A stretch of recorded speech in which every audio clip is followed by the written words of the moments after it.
All right. Greetings, glad tidings to all the beloved eternal souls across the realm, as always and always. Mësët to all. This is going to be good. I'm coming on a little earlier than I usually do, so I don't expect as many to be in the live. But that matters not. The rewatch will fall perfectly in alignment as it should, as it's needed, exactly like water, the rivers of living water. So, with that said,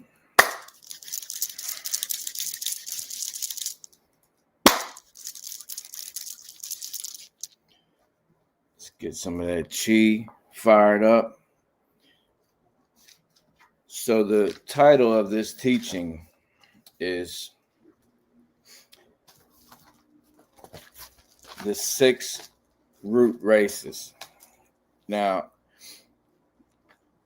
as things were being unveiled to I, the further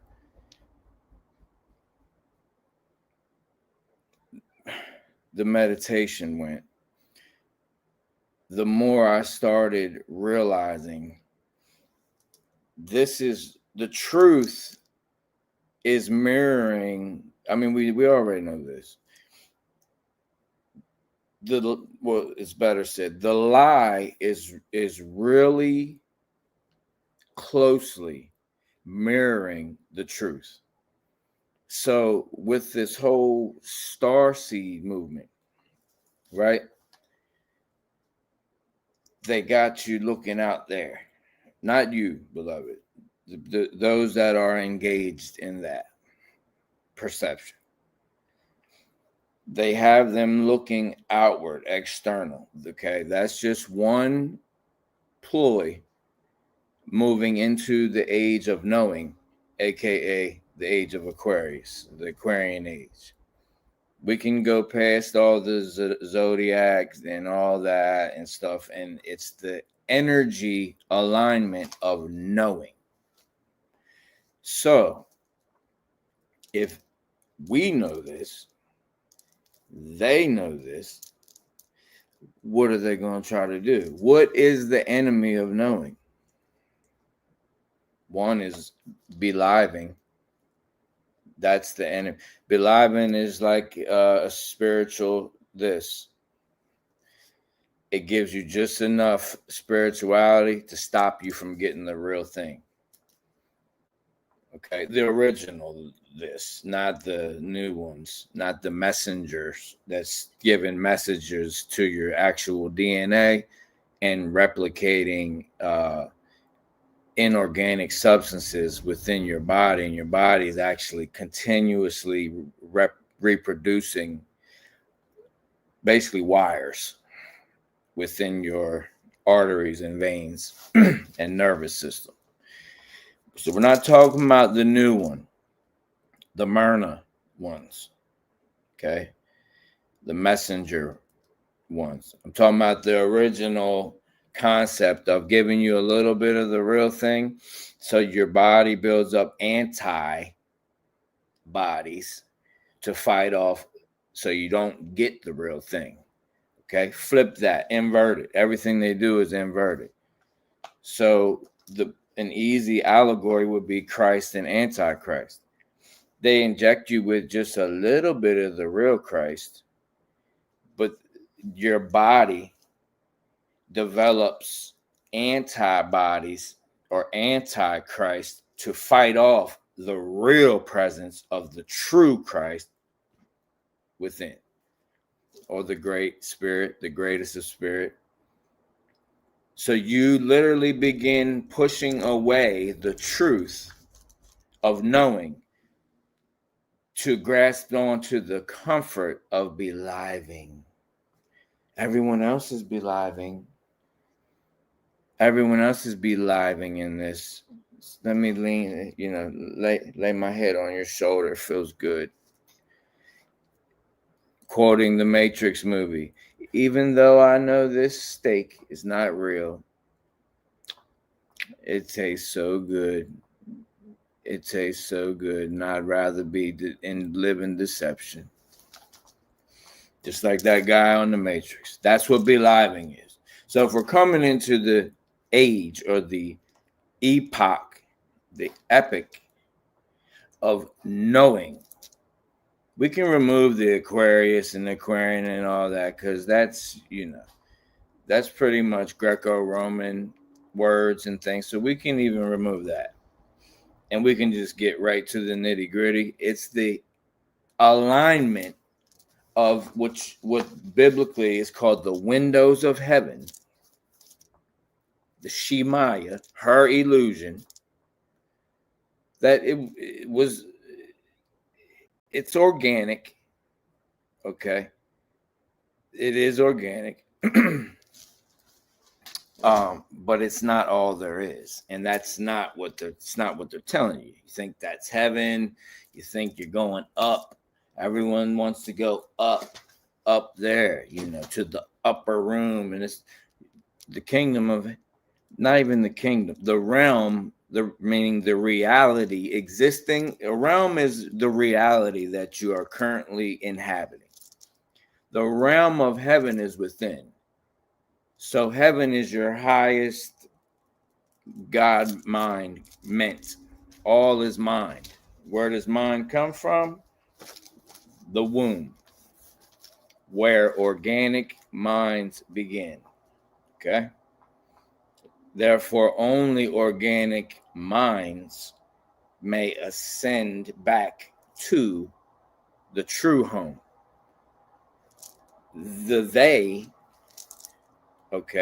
Their home is even represented in their ancient languages like Phoenician as the bet. They gambled, bell, ball, bow, Beelzebub. They gambled in the gambit, the maze.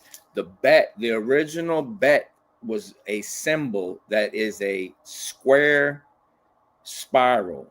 It's not a circular spiral, because that's feminine. That's the actual eternal energy. Okay, that's why they use it as the pedo symbol. All right, they took it and used it as the little pedo symbol because they're defiling the seeds of the great mother, of the mother. That's why they use that symbol. So the bet original symbol is the same spiral, but it's square. Labyrinth. The lab of L, labels, labels, and it has an entrance and it has an exit. Saturn, Satan, Chronos, whatever you want to call it, Manuyaki, or Kaya Manu, also known as Kaya Manu, okay, is the bet in their alphabet or alphabet. It is the alpha and the omega here. So it proclaims. And so the masses have given it their God power. And even those that don't have the God power, meaning soulless entities that are just animated spirits, have given this being and its army, the Lord of hosts, their God power manifested, their manifestation God power, their soul force essence. You call them Archons, you can call them whatever. It matters not. It only matters that you understand. It's actually better not to have words to put lab L's on them. Okay? But basically, this teaching is going to teach you the truth of where they're getting all this starseed stuff from. And we're going to touch on a lot, and I hope I can get through the whole thing. If not, the Great Spirit always leads perfectly. It's always perfection. Always. So there may be a part 2, but that'd be awesome regardless. So with that being said, this is one of those teachings you're going to want to take notes. Whether you take them now or you take them, you're going to watch it. This is a teaching you will watch more than once. You will take notes. Okay? It's one of those. Definitely. Okay? So everyone coming in late, greetings, glad tidings to all the beloved eternal souls across the realm. As always and always, Mësët to all. Love, eternal, gratitude, eternal, love, forevermore. Balance, wholeness, remember, repair, rejuvenate. All praise to the greatest of spirit, to the origin of eternal soul, life, light, and rest.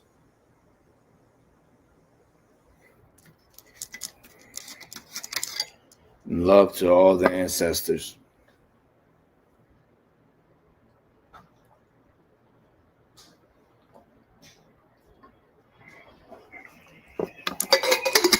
Good. Now,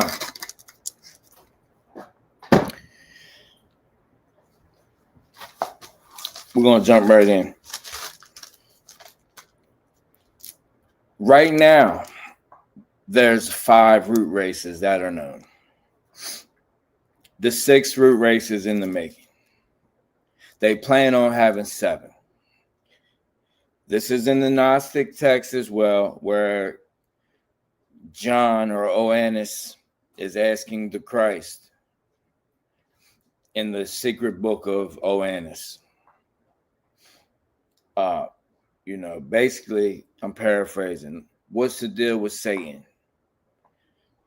And the Christ responds, he has 7 ages to have dominion over this realm. That was the Christ answer in the ancient Gnostic text, the secret book of John or Oannes. The original says Oannes. So this blue bloodline, has many different factions. It's not just as dry and cut as the most famous Anuna or the Anunnaki. That's all everyone knows. Why do you think the AI that's now running the government, the governing not of nations or corporations, it's the governing of your mind, or the attempt to govern your mind? As entertainment is to enter and contain your mind, your mental, your God power as long as possible. You like dancing? Let's give them somebody to dance so they can enter their mind and contain their soul force essence as long as possible. You like music? We're going to give you music to sit and just have you mesmerized. You like this, you like that. That's an idle tree. An idle tree does not bring forth fruit. You're no threat. You're no threat. When you're a threat, storms will come. Loved ones may come and go. Those around you may be frenemies. Those that are closest to you, you may have the biggest conflicts with. Some may not even be souls. Just because they're incarnated in this incarnation in your family tree, that does not 100% mean that they are a soul. Does that mean you treat them different? No, because an eternal soul does that to no thing, no entity. We don't treat anything indifferent. We love. So you don't. It's similar to getting a DNA test done for, let's say, if you have 5 children, but you get a DNA test done for one of them. Why didn't you get a DNA test done for all of them? It doesn't matter. It don't even matter what that DNA test comes back and says. That's 2D. We're higher than that. It doesn't matter what that says. We're higher. The soul is higher than DNA. DNA is an alkaline crystalline structure that contains light, that holds the light. It's crystal. It's nothing more than crystal. It's technology. That's what DNA is. But the soul, being above that, has the authority to restore it to a level, to a phase, to a stage that is much higher than who tampered with it. If they knew, they just didn't care, and they kind of like brushed it on the table. We'll deal with it when it comes. They may not have even known, but I think they knew, because I read over, at least, I don't want to exaggerate, so I'll keep it modest. I read at least over 400 tablets, cuneiform tablets at minimum. And it was evident that who we call Enlil was pissed off at Enki, or Yah, Yahweh and Yah. Enlil was pissed off at Enki because it didn't come out and say this, but the discernment that was placed upon I was that Enlil knew that this day would eventually come, that we would surpass them. Okay, it even says it in the Bible. Now all they gotta do is eat off the tree of life, and they're gonna be just like us. No, actually, not just like you, much better. And I don't. It's a shame that I have to say that like that, but it's the truth, because I can even forgive them. I have no hatred towards any beings. I can forgive them. I can forgive the Anuna, but there's universal laws. So that is something that they cannot dodge. They can dip and run and hide and go underground and move from crater to crater and go through portals and wait on the perfect alignments and this and that and technology and try to bring as many souls, trap as many souls as they can. And let me tell you something. You cannot trap a soul. It's impossible. It's impossible. So for any of those that think that you're in it is a Saturn moon matrix. It is now, but it's not a soul trap. Right now, it's like it's a cyst. It's because of their system. So first it was Antarctica that blocked off the access to the right brain, or the feminine energy of our crater, because of what they did with Atlantis. Something called geomancy, which is one of the highest, maybe the highest form of sorcery there is. They tapped into the A tone and actually had organic beings in a day's pilgrimage to Atlantis, and that's how they formed Atlantis. That's what it was built off of, geomancy. We're going to get into it. That's why Antarctica is but they're not going to show you how big Antarctica is. Antarctica is as big as the whole, the globe they show you. Antarctica is as big as that whole map. The whole map, oceans, 7 continents, all Antarctica is that big by itself. And there's other stuff here too. We only inhabit 1/4 of our crater at one moment. It moves like a clock. That's why during the Great Year, there's 4 moments where energies or entities or beings can enter and exit approximately every 6,500 years. If you want to get into linear time, it's four quarters. And they tell you the earth is a circle because at any given epoch, we're only in a quarter. That's where they get housing, the word housing quarters from, even in military. These are your quarter, your barracks, your quarters, your housing quarters. We only inhabit 1/4 of our crater, and now it wasn't like that before because of the scales of Ma'at. The scales of the mother are so far out of balance. But the good news is that we're coming up on the organic purging and reset of the energy. And we're already repairing. You and I. 143. Right there. 143 people, you and I. 143 means I love you.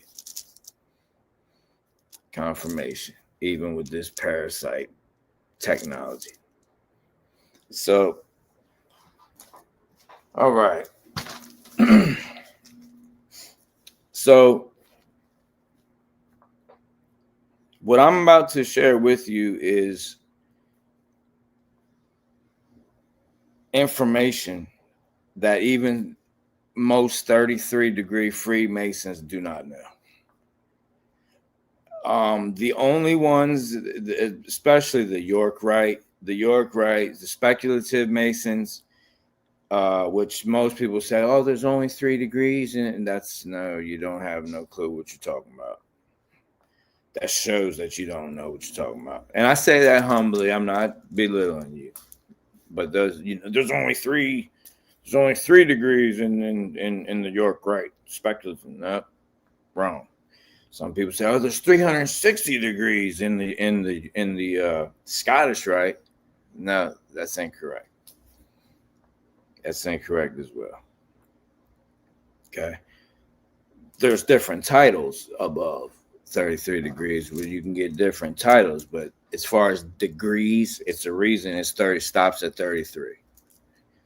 It would be frivolous for them to go higher. It would go against the whole meaning of many secrets that they have. Okay. Anyway, so this is something that most, especially York Rite, now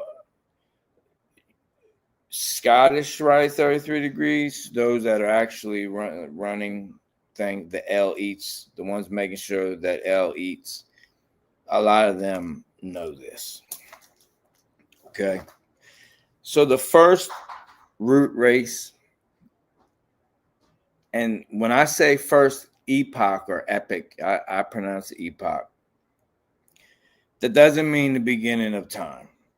These people will hit you with these numbers like 350 million years ago, 100 million years ago. That's just to throw you off track and make you think, just be confused. Because as I was saying, what's the enemy of knowing? 1 is beliving, and 2 is confusion. That's the 2 biggest enemies of knowing.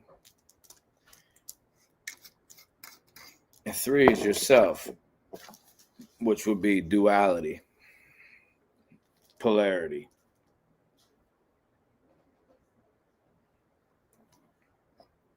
When there's only one pole. There's only one pole. You only have one spine. There is no polarity. It's duality. Dual nature. Okay? But there's only one pole. That's the North Pole. The one that stands up. Now you have the summer solstice and the winter solstice. The heel or the hell that was originally cold and blue, represented by blue. And then the head, or the hev, or the heaven in the clouds. Christ returning in the clouds for all to see.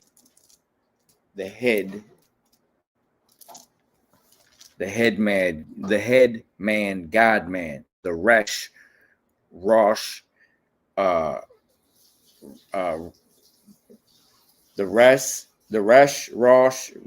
Rish, Crest, Crush, Christ. The original glyph for that meant the head man, God man. Okay. It's in the first 6 characters of, in the King James Bible, it says in the beginning.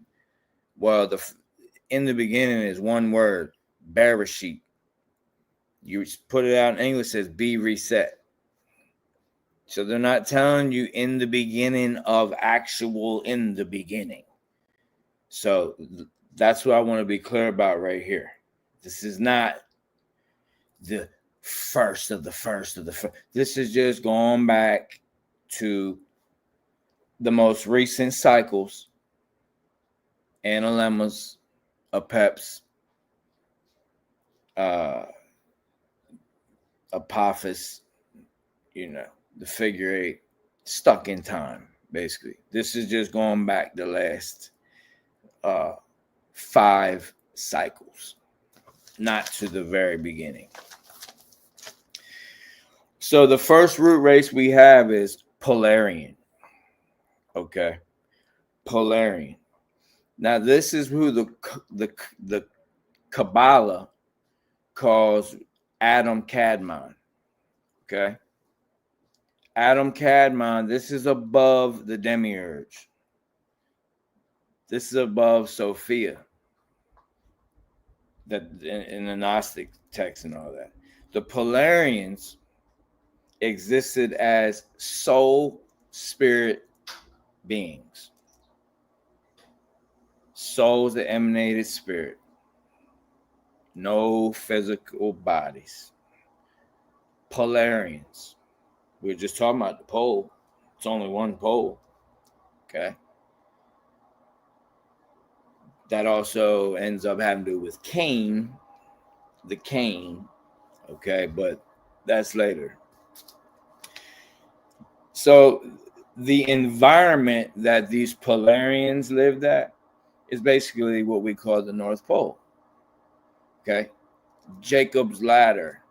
There's many depictions of it.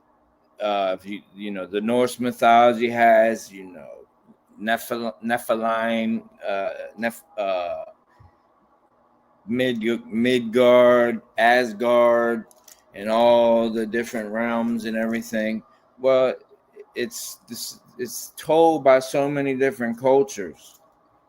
Turtle Island, the spider grandmother with the web.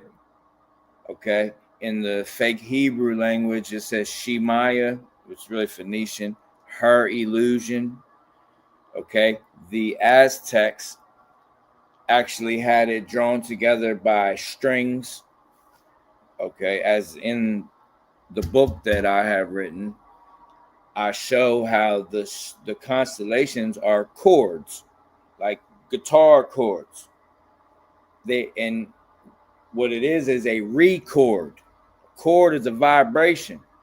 A record or a record is the chord being seen again, being documented. Okay, that's what the constellations are. That's why you can see the whole story of what is happening, because every cycle, when they say nothing is new under the sun, it's because every cycle in this particular realm is the same in the broad outline, but the details are what differs. And that's why the devil's in the details. Yeah, because the ones that are cut off from the greatest of spirit, the umbilical cord to the great mother, the womb of eternal soul, life, light, and rest.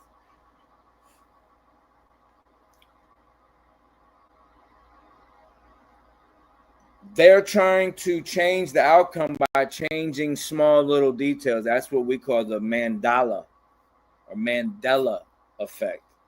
Mandela. Okay.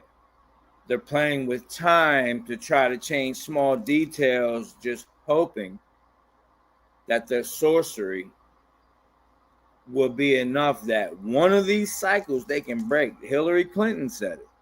It's 12 billion cracks, then one of these days we're going to break it.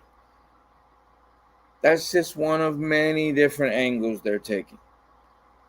So truly the evil devil is in the details. Devil tails, the tails, and the tails. All right? The details. Taking away the truth from the tales that we speak. They call it myths, mythologies. But the false, the idolatries is what they call Ra legions. The legions of light, false light. Okay? The blue light. LED, to be led astray. Lead is associated with Saturn. Saturn is the alpha and the omega. AU. AU is gold. So Saturn wants to be gold and even emanates a gold light. But it's L element. L element is lead. Okay. So it's actually the beast, the lowest. Just like as Christ said when he healed someone on the Shabbat of Yahuwah Sabaoth, Saturn day, Saturn worship El Elyon or Yahuwah, Yahweh, Jehovah. All of the true followers of Yahweh said, "You ain't." Oh, he just healed somebody on the Shabbat. Christ's response was, "I wasn't made for the Shabbat. Shabbat was made for I." What you mean? He was talking about Saturn. Saturn ain't my God. That's a principle. That's an energy. I wasn't made for that. That was made for a purpose for I. And it's not to be used as some kind of divination, astrology. Oh, Saturn is here, so I better do this. So it's a good time to make a business deal. Now you're giving your power, you're giving your authority to these things. Mercury's in retrograde. And I don't care if it disappears. It's good to be aware. It's not good to follow. Okay? Awareness, and you can remain standing right where you're at. No need to follow anything or anyone. It's all about becoming aware wolf that protects the sheep. They say the wolf will lay with the sheep. Oh, that's Mandela effect. They changed it. No, it's there's two different verses. One says the lion shall eat hay, and the other one does. It's always said the wolf shall lay with the sheep. Not even the animals are malevolent here. The lions, the snakes, all of that is because the energy is out of balance. So everything here is operating out of fear. No matter what we call it. We can call it anxiety, stress, whatever. The broad name for it is fear. Worry, doubt. That's all fear. Even the animals are operating in that. That's why they're standoffish. That's why even though you may desire to go and pet the squirrel, at this moment, you may need to let it be. You may desire to go feed the deer out of your hand, and some of you may. I have. But I also know that, you also can observe the beauty and experience the beauty without partaking in their existence at this moment, because we need to repair first before we do that. And in order to repair first, you must remember. So the first root race, the first epoch of the recent cycles is polarians. This is where all of your secret societies start with. In Egypt, they called them Atum Ra. Okay.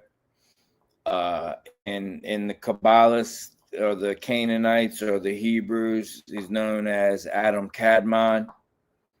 Okay. They're just basically talking about the polarians. Polarians.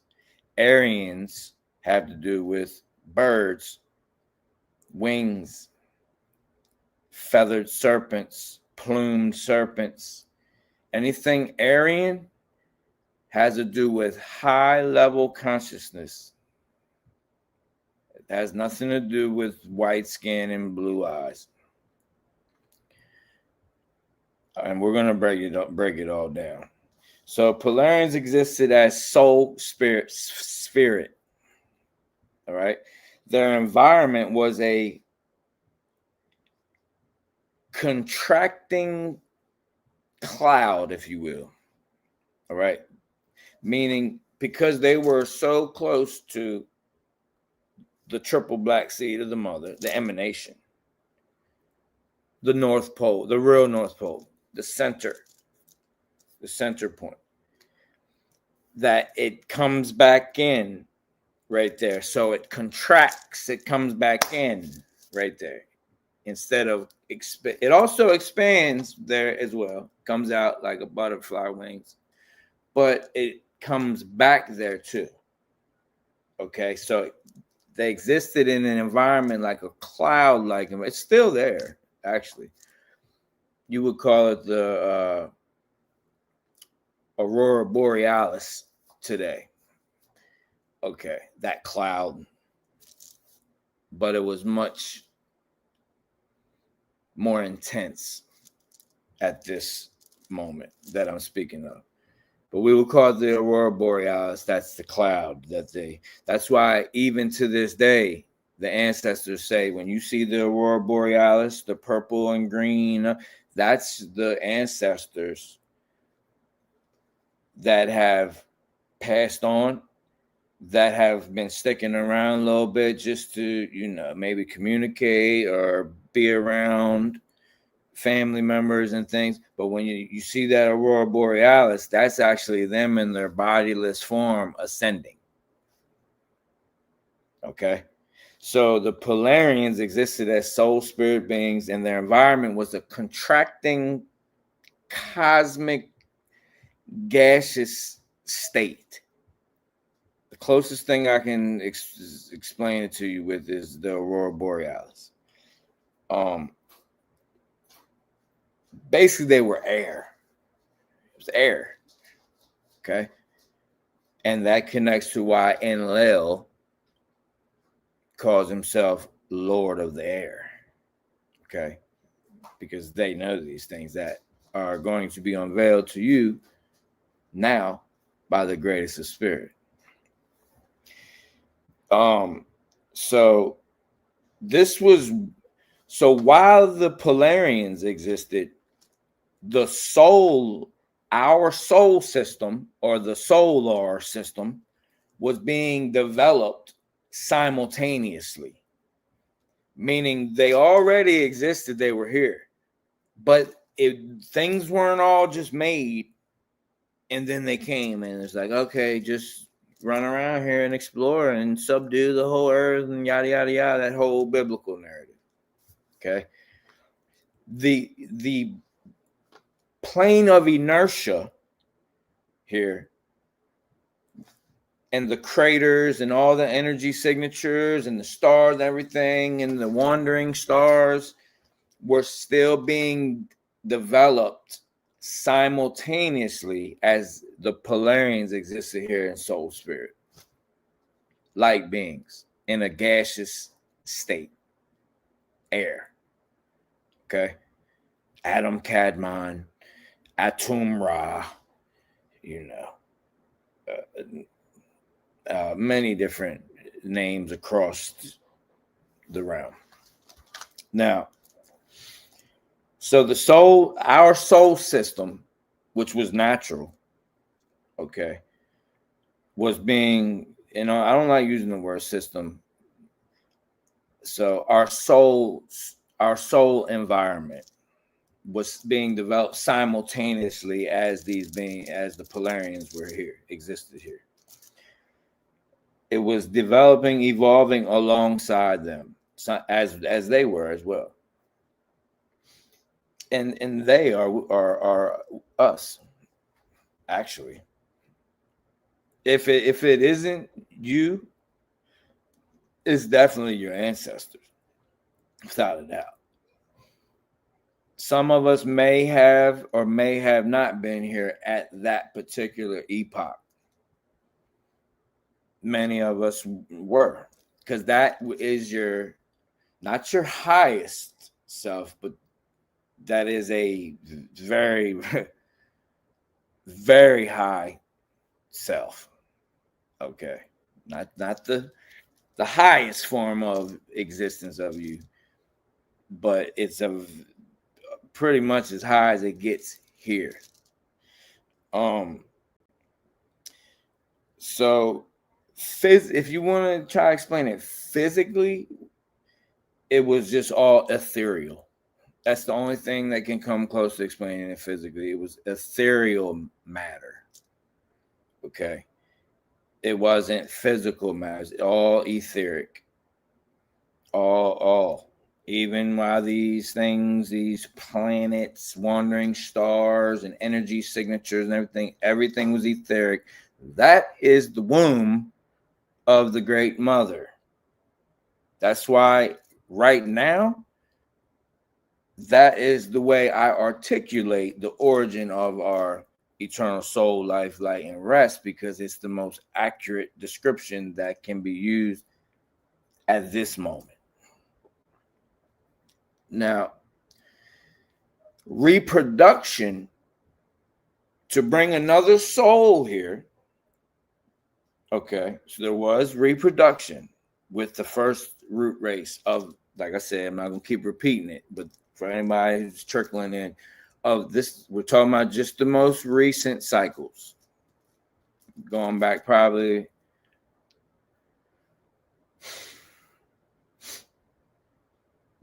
no more than 120 to 150,000 years, linear.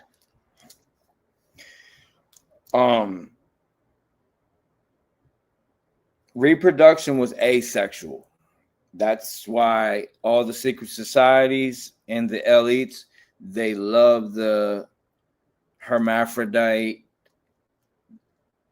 trance thing, and they play it out on the world stage, even in the physical. Now that even though the light is pretty much at the lowest level, density wise, but now it's time for the harder you throw a bouncy ball down, a basketball down, the higher it bounces back up.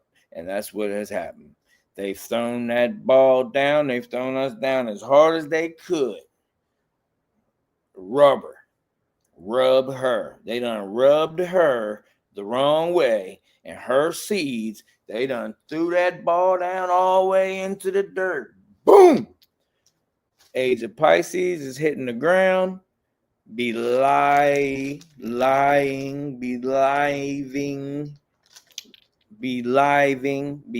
Eve, Eve is in heaven and beliving. Okay. So the age, the Piscean age is just laying on the ground. The Aquarian age is the bounce back up. That's why they're panicking. So reproduction was asexual. Basically, reproduction was done by doubling. That's the phi energy, or the feminine energy. The feminine energy. It's represented in many different symbols, including the ankh. Okay? The ankh is of many different things, but one of them is a 9. One of them is the fallopian tubes, the uterus, and the ovaries. Okay. People say, "Oh, it's the masculine and the feminine." That came later. Originally, it was all the ankh was all the feminine. It also represents the pole shift as well. It also represents the pole shift amongst a few other hidden things, esoteric qualities. So the doubling is our energy. It's the natural energy here, which you in our crater, what we call Earth, or the heart. All right. The heart chakra, if you will, of Tiamat. Okay. The bigger Earth. But we are in the heart signature. It's doubling. It doubles. 0 to 0 is the heart. Okay. The bowl. The 0 to the 1. 1 to the 2, 2 to the 4, 4 to the 8, 8. It's really supposed to go 8 to the 16, but because we are in the time loop, it goes 8 to the 7, which is 16. 1 plus 6 is 7. 16 is supposed to go 32, but it goes to 3 plus 2 is 5, so it goes 8 to the 7, 7 to the 5. 32 is supposed to go to 64, which actually is just going from the 5 back to the 0, because 6 plus 4 is 10. Back to the 0, back to the 1. That's the Satan. 1s and 0s, binary. Binaries. Aries, the tribe of Aries, the Rams, Mars, war. Okay. That pretty much was when they solidified the patriarchal takeover. From changing of the guard of the age of Taurus, the crossing of the auras, which really was the age of Libra, but through the technology of the Great Pyramids, they basically split time into mirroring dimensions. Okay. The Sumerian tablets tell us in a way that they used a weapon and they collapsed. So the dimensions everything goes in a spiral, because everything here is light. Light is made of sound. So really everything here is sound, it's vibration, it's frequency, but it's holography. You can't go all the way to the deepest level without understanding the levels before it. So holography, or light, moves in spirals. Water is light. You're not breathing air right now, you're breathing water. And that's also has to do with the pole shift. Oxygen is being taken right now, and oxygen is turning into hydrogen. You're breathing in more hydrogen. It's even entering the blood now. So those that are leaving their avatars, it's because, for one, their mission is done in this incarnation. They've planted their seeds. They did what they had to do, and or they may have fell so far by the wayside that the grace of spirit said, "Look, it'd be better off for you to just come on back and regroup, and just sit this one out." But either or, it's no harm has come amongst anyone who has passed on in the past since 2019. Okay. But there's a changing that they're not even telling you about, even with oxygen, the oxygen, the ox, the aleph, the bull. When they changed it from the scales of Ma'at, Libra, the age of Libra, to the age of the ox, the bull, the aleph. Okay, instead of the scarab, the great mother holding up that can make something out of nothing. They replace it with the bull, the aleph, the horns. Okay, where the horns come from the ancient symbology of the great mother of the crescent, not of the moon. The moon is like a knockoff of the true, the original light that was showed. It's just the natural energy. But that's I don't want to be too long-winded. I want to get through this. So they get the horns from that. That's why I tell you the devil has horns, because that's the ancient symbol of the great mother. We got 60,000-year-old woolly mammoth tusks going back. Okay, tangible artifacts showing that a realm wide, crater wide, it was all about the great mother. So the Polarians is the first root race. It's called the Polarian epoch. Reproduction was asexual, meaning doubling. So they unveil this to you, revelation of the method, by telling you the Big Bang, and we were single-celled amoebas, and the amoebas reproduce and split itself. They're giving you the truth with a bunch of lies. That's called revelation of the method. So they've told you the part of the truth, that's the Bible. It's just like the Bible, the Quran, and all the religions, the Vedic texts, the Buddha, all of it. It's all coded in lies, but there's truth is there. It has to be, or they will receive almost instantaneous echo or karma to their ego. The echo from the ego, the reverberation of their own vibration will come back and smack them. The harder, like that ball, the harder they throw it out and pitch it. If anybody knows about baseball, if somebody's pitching 100 miles per hour, you barely got to swing. All you got to do is hit it right in the sweet spot, and the ball going to be a home run. The harder you swing, you hitting foul balls and all. Golfing as well. You got a nice, sweet, little smooth stroke on that golf, it's going 400 yards. You try to swing Happy Gilmore style all crazy, it's going to go blue. It's going to be ridiculous. So the harder they go, the harder it comes back and bounces back on them. That's why they have to do what's called revelation of the method. So the Polarians did reproduce by kind of like what they've already told you in seance or science, doubling, just like an amoeba. Okay, this is also where all writing originally comes from. Let me say that again. The splitting of the cells is where all original writing comes from. The A is the one cell. The B is the two cells. Now you got two A's. You got a A on top and an A on the bottom.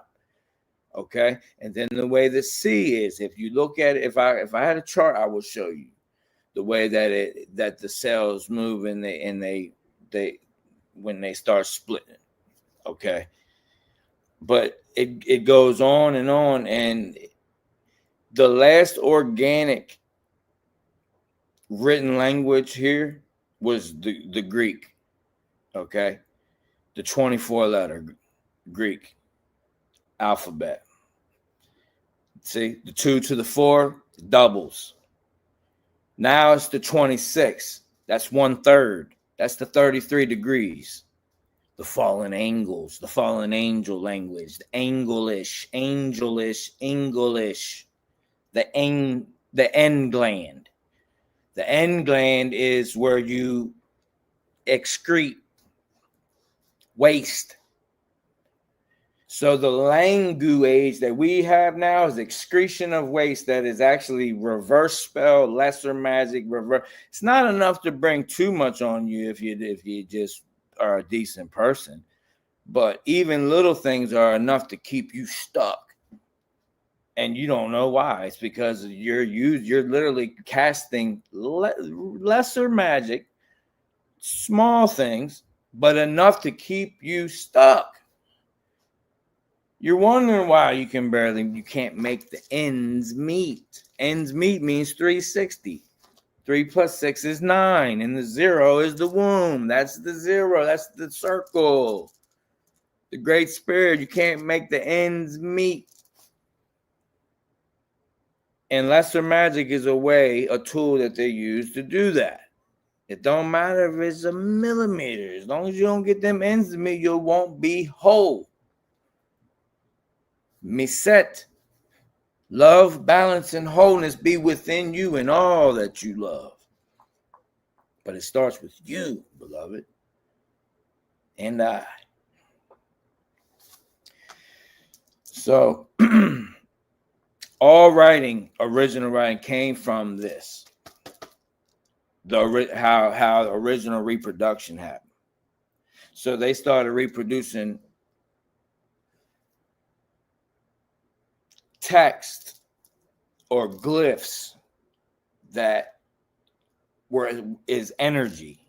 It was energy, literal vibration, like some schematics, cymatics in the water and everything. It's in the ether. It's because you're in water right now. This is water. It's not air. They just tell you.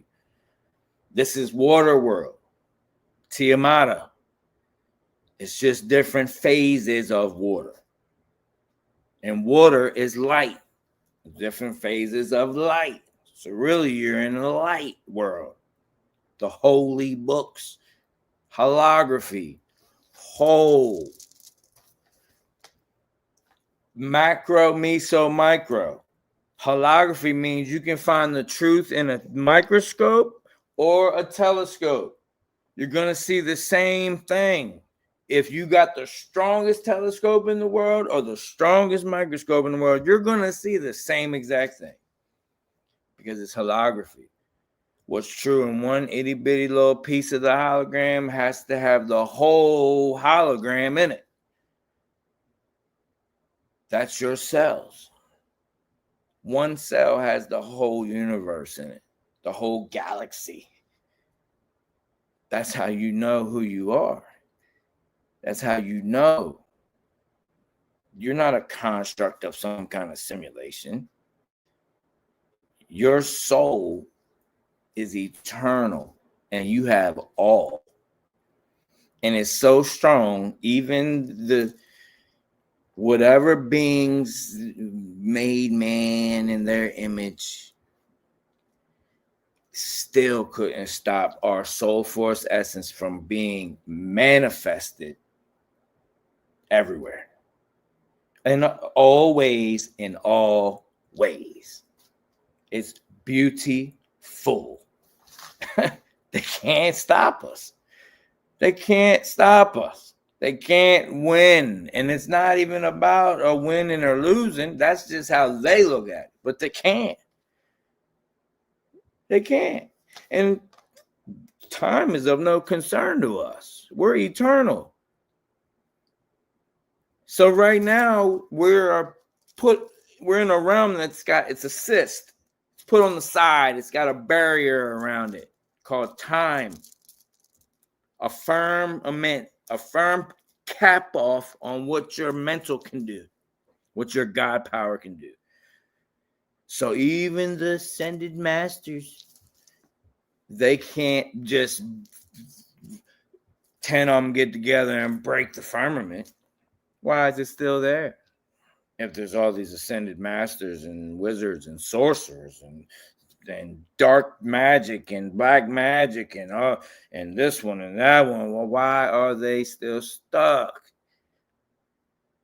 Because they have a firm cap off the skull, the Golgotha, place of the skull, where they can only rise so high here. We get to leave. Even Eve is in the word leave. Heaven, even. H, even. H is even. H is 8. The 8th letter. 8 is as above, so below. H is as above, so below. As it is below, so it is above. So is the 8, so is the H, and the 8 is actually, and the H is spelled like height. Height can be low, height can be high, but it's the same up here or down there. It's just what reflection are you looking at? Because if you're up there, you're going to be looking at the reflection of the waters below. You're still going to be looking at you. And if you're looking up there, you're just looking at the reflection of above, and you're still looking at you. So everywhere you go, there you are. The you and I verse, universe. The one, and you are the one. You're the Chiro, you're the hero, you're the Christ, you're the anointed one, you have the Christos, you're the Heru, you are the seed of the mother, you are all. Remember. So that's where all writing originally comes from, was the first. Remember I said about, I'm not going to keep repeating it, but the first of these root races that are remembered by the elites, because this is from their mystery schools. This is what they know that they don't want you to know. That's I mean, I didn't choose this teaching, but ego-wise, I would, my ego would teach this just to piss them off, to be honest with you. But I'm found the great spirit with this, as I do with every teaching. Because I told you before, what I said was the next teaching was going to be about, you guys remember what I said, and it'll still come. But look what happened. So, at this point with the Polarian epoch, the Earth was still cooling. Okay, didn't matter to beings that are soul and spirit. Okay, that the heat and all that doesn't matter to us. So the Earth, the ether and plasma was still cooling, which are just phases of light and water. So Mount Maru was the first visible structure that arose from the primordial waters. Okay, the primordial waters are plasma. It's like gel. It's like viscous, right? It's what you see when they try the little dummy little rocket ships and hit, and you can see it skidding off and waves going off. That's plasma in its dormant phase, where it's chilling. Now, when it's activated by magnodielectric activity and charges, it's like a lightning storm on times of 10,000. But when it's chilling, it looks like it does above. Okay, same way the scuba diver, the dude hit the waters below the water. He said he hit a lake at the bottom of the ocean that was like jelly. 2 months later, they found him unalived in his bed. Okay, he found the plasma at the bottom. They call Sheol and all that. Okay, that's where a lot of these beings go during the red Kachina, when the flood purge comes. But we're approaching the blue Kachina, the fire plasma. So The first structure, visible structure that arose from the primordial waters was Mount Maru. The mountain of, that's why all these Father God Ra legions are so infatuated with mountains. Excuse me, Mount Sinai and this and that, because that's the first thing that arose. Mount Maru. Okay, it still exists to this day. Right, it's where like I already said, it's where Jacob's ladder is. It's like a volcano. It's the Black Tower, all of that. Okay, it's not the black sun itself. It's just the emanation coming up out, and it has all the elements and everything. It has iron and nitrogen and all the gases, pretty much, and all the platinum metal group elements. And it's in gold and it's in its finest form, and it's all just going out in a toroidal field into our entire, around the entire crater. Okay, even beyond what people call the ice wall and all that. So,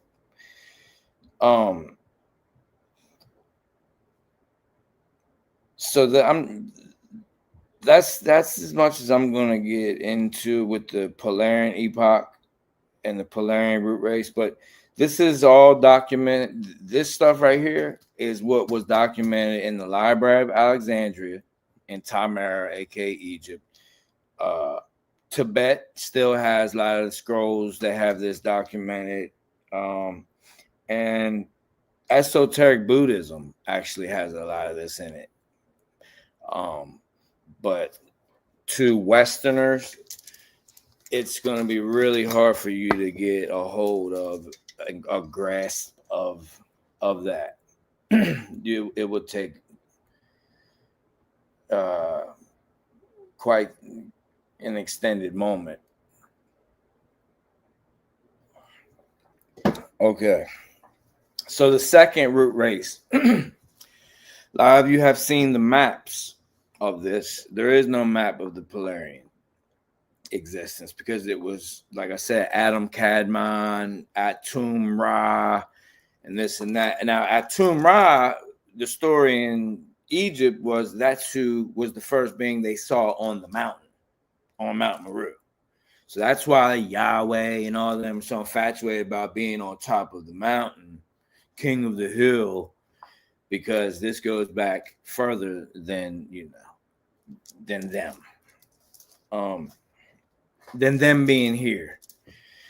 So the second root race after this epoch, because there's changeovers and things change, it doesn't always mean there's some big cataclysm that wipes everyone out and it's like something that comes to just kill. It's just about energy and it's about harmony. So when we say changeover, and you got to get out of your head that it's just automatic apocalypse event. Like it's just already, no matter what, no matter who's doing what, it's going to be some apocalyptic event that wipes out civilization. No. I've already said this in a prior teaching. A changeover event, if it's in harmony, it could literally be a butterfly landing on your nose. That could be the pole shift. A butterfly come and land on the tip of your nose, what we call the butterfly effect. And you go, hey guys, look.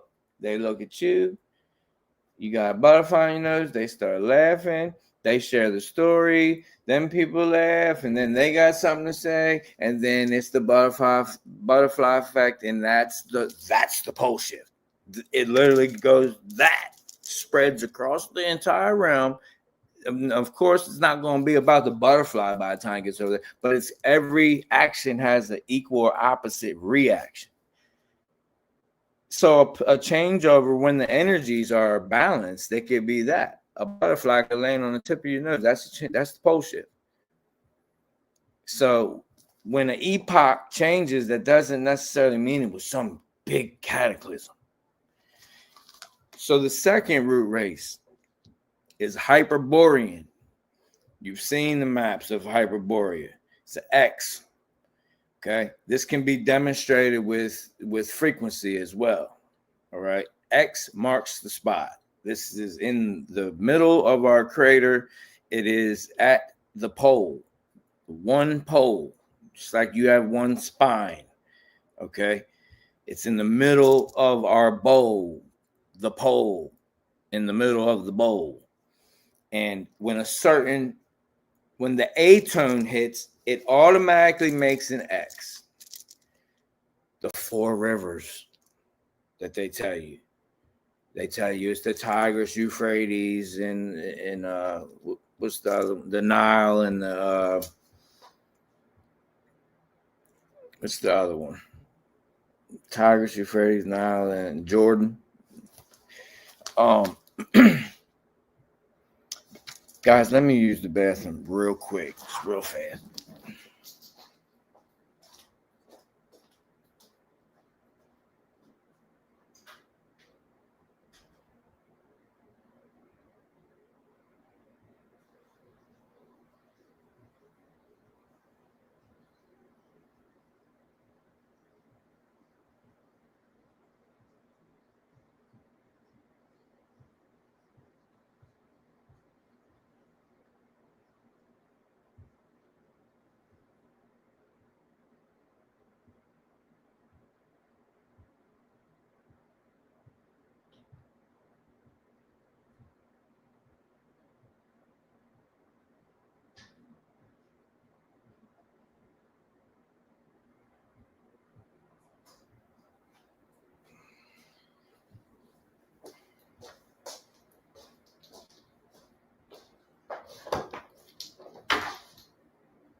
Okay.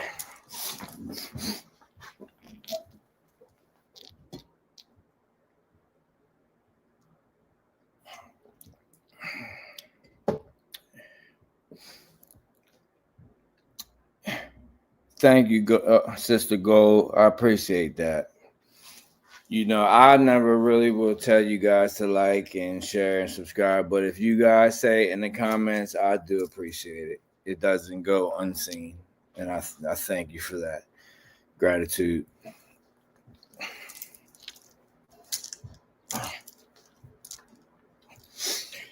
All right, Hyperboreans. Some of you have heard of this. They got the maps and all that. So Borean comes from Borealis. That's where the Aurora Borealis comes from. The words, the etymology. So the boreal climate is known as a subpolar climate, which means it's 50. Well, first, subpolar climate only exists now from 50 degrees to 70 degrees north latitude. Okay. It doesn't exist in the southern, what we call southern hemisphere. Okay. Doesn't exist. So that's basically just confirming where it's at. It's the Arctic circle, not the Antarctic. Antarctic, what they tell you, is the South Pole. That's the outer rim of the bowl. That's all the way around. Okay. Antarctica is not all the way around. Antarctica is the whole right side of our crater. Okay. The whole right side. But there is an ice wall that is around the rim or the brim of our bowl. That has to do with the focal point of the sun not going any further. What they tell you is the Tropic of Capricorn, but that's also incorrect. That's still the age of Aries. They never updated the maps of our. I mean, they never gave us the real maps anyway. But They never updated like where the equator is, where the Tropic of Cancer is, Tropic of Capricorn. They didn't just pick these names like, oh, let's call it Tropic of Capricorn. It's because it's aligned with the zodiacal sign or zodiacal constellation lights of Capricorn. The Tropic of Cancer is aligned with when the sun is there, aligned with the zodiacal lights that we call Cancer. No longer is it aligned with that. So that's a lie. Okay. It's a lie, but we're so close to the changeover that they really don't care about that. The equator is not where it's at, where they tell you. That's why when all these flight routes and everything, they'll have you zip, zip, zip, zip, zip, zip, zip, just when you could have went from here to here. Because they don't want you to go over certain things and see certain things, because they're lying. You have to do a 16-hour flight, and when really it's only a 4-hour flight on the real map, just so you don't see certain things and all that, and you can't go over the middle, the true magnetic north, the middle pole. And even if they did allow you, some kind of anomaly would happen because it's so highly magnetic,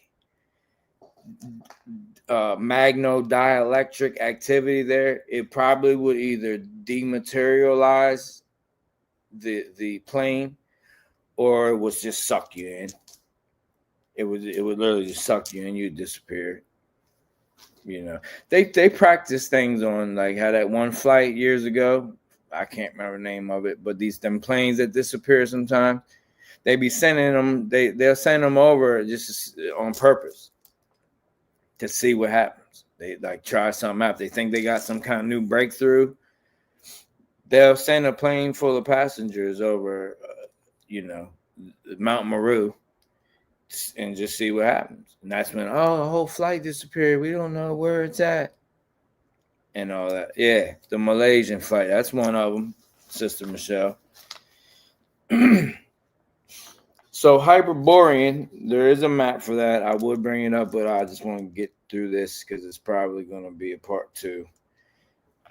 So the Hyperborean, also known as Borealis, they were a golden light, yellow light aura beings.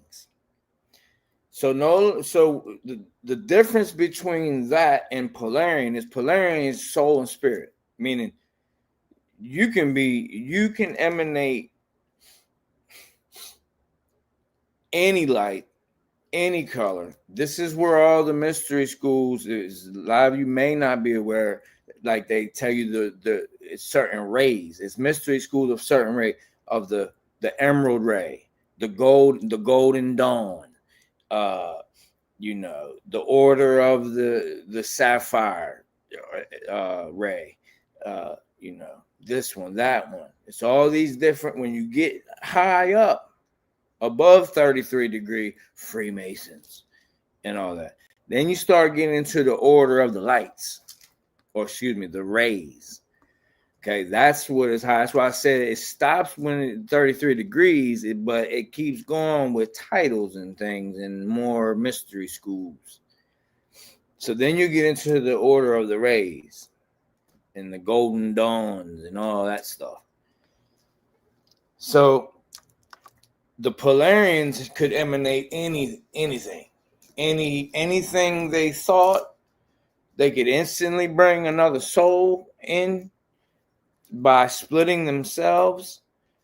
That was the reproduction, asexual, no sex involved, soul, spirit, that's it. And their environment was a gaseous state above the primordial waters.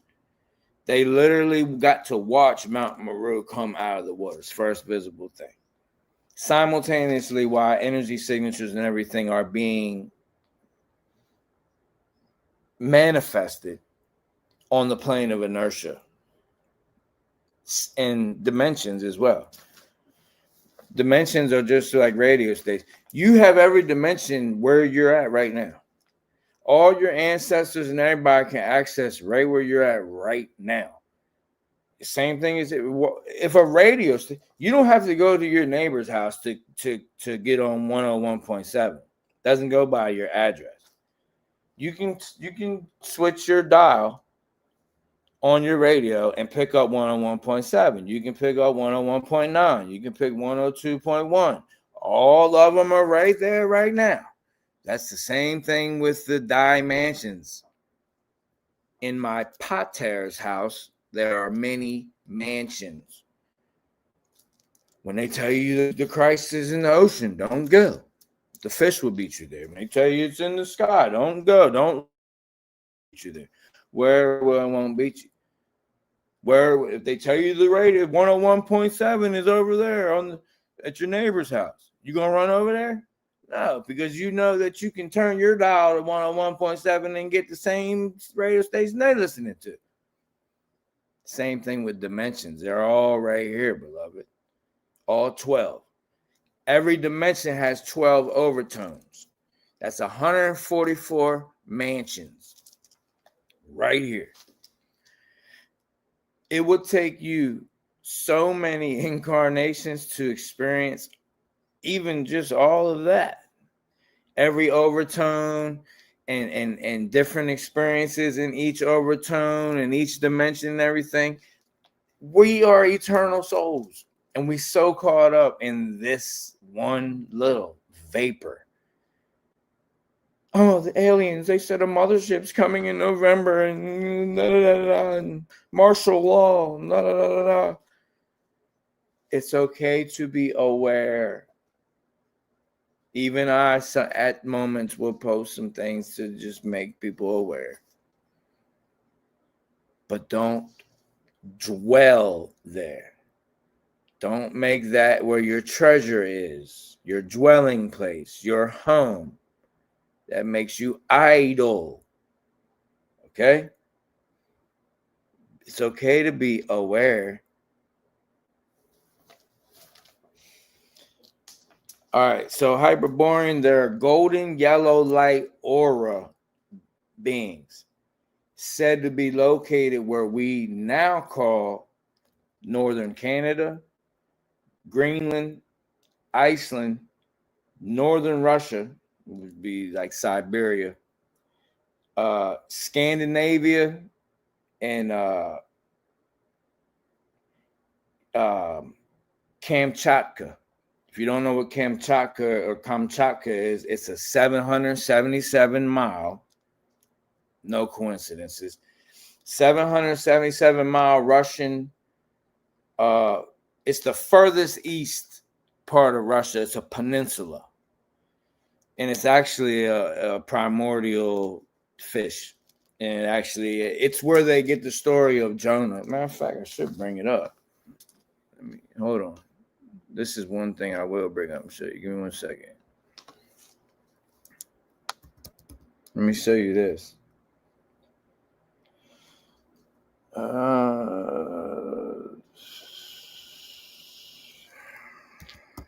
Kamchatka Peninsula. See if I can get an overhead view of it.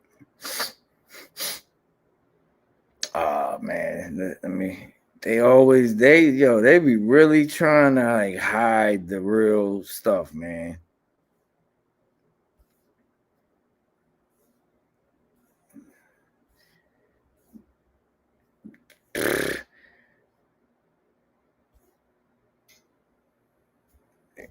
Come on.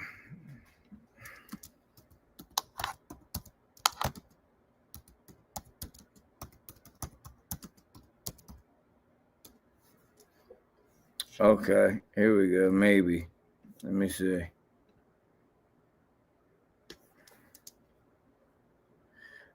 Okay, so Kamchatka, if I can get it bigger, hold on.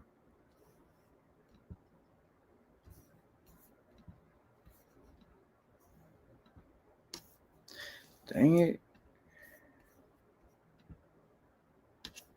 Security check. What are they talking about? Yo, that's crazy. Like I'm sitting here trying to bring it up, and they talking about security checks and stuff. Like what?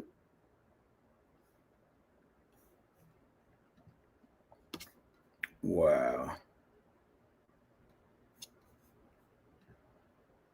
Hold on, I'm gonna try.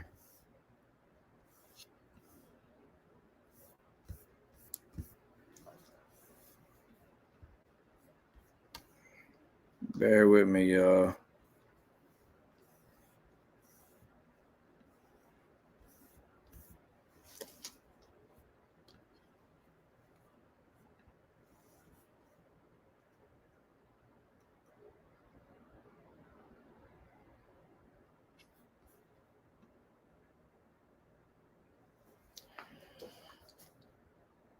Okay. Now this is not a good picture, but I'm gonna rock with it anyway. Me share screen, share screen.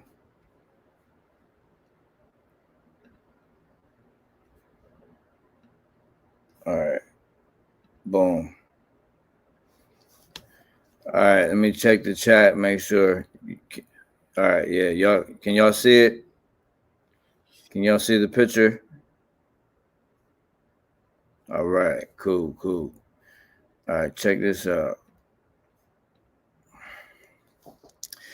This is so Hyperborean, were a golden yellow light aura being said to be located where we now call northern Canada, Greenland, which Greenland's all ice and Iceland's green. So Greenland, Iceland, northern Russia, which is Siberia, Scandinavia, and Kamchatka. This is Kamchatka, right? Now, for those that follow I on Facebook, I posted about the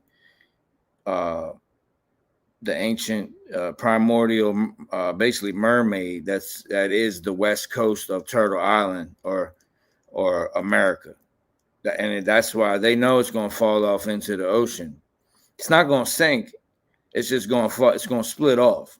The body, that primordial body it's a mermaid holding at least one child, maybe two. It looks like two, actually, if you look close, but you can definitely see one. Well, this right here is Kamchatka in the furthest part of Russia, right? Now, you can see this is a fish. It even has the eye right here. No, right here. This is the mouth. This is a horrible picture, but this is the man that was swallowed by the fish. This is a Hyperborean, okay, who's inside the fish right here. You can see his head, you can see his arms, his body, and everything. You can even see his stomach. His stomach right here is a big lake, okay, where the the hole in his gut is, where his stomach acids and things. It's a lake right there. Coming down, you can see his legs and everything. There's his head, ears, eyes, nose. I mean, it's clear to see. You can clearly see no one's reaching. You can even see the bones in the fish, this huge fish, the fish bones that are in the terrain. Okay. And it goes up. Let me see if I can slide this.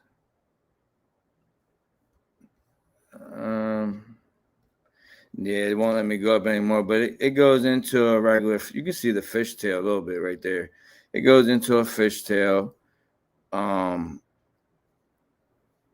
you can see anybody that has deboned a fish or cleaned their own fish, any fishermen out there, you can easily see that's fish bones. That's fish. That's fish bones all the way right there. You can, I mean, very easily seen. And here's where they get the story of Jonah being swallowed by the whale and all that right here. That's it right there. So that comes from the second epoch of who's called the Hyperboreans. And it basically was the northern part, right? Everywhere I just named. And if you do the etymology of Kamchatka, it actually means primordial fish or ancient fish. So even the etymology lets you know that what I just said is true. It has so the Bering Sea is on one side because it's bearing the primordial. That's why they named it the Bering Sea. It's bearing the primordial Titan, if you will, bearing a body. It's bearing one, a body of a primordial being, pretty much, or entity. And on the other side of it is the it's pronounced, I believe, Akatsk Sea. So there's a circular area in the central valley of Kamchatka, where the picture I just showed you, that is heavily protected, more protected than anywhere in Russia. That peninsula has a not the man's belly I was showing you, the being's belly. It's a different spot. It's like a crater. It's a central valley that is one of the most heavily protected places in our crater, on that peninsula right there. And lightning is so rare there that it almost never happens. Lightning is never, storms come, especially winter storms, are very prevalent there. Okay, and other storms as well, very heavily hit by storms, that peninsula. Lightning is virtually never seen there, ever. The only place known in our crater where lightning is never, ever present. Okay, there's a reason for that. And I'll get, Great Spirit One will get into it during this teaching, but just put a little mental bookmark right there. Lightning is never seen there. That has to do, and it's heavily guarded, and the reason being is because the Hyperboreans, the second root race, has technology that's still there. Why do you think it's always the Russians, Germans, and the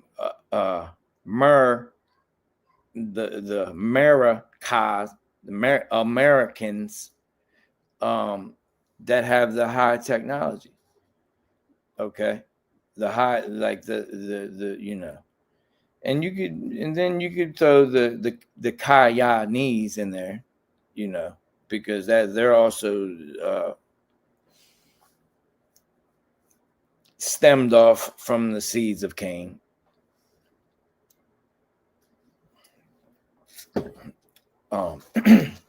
So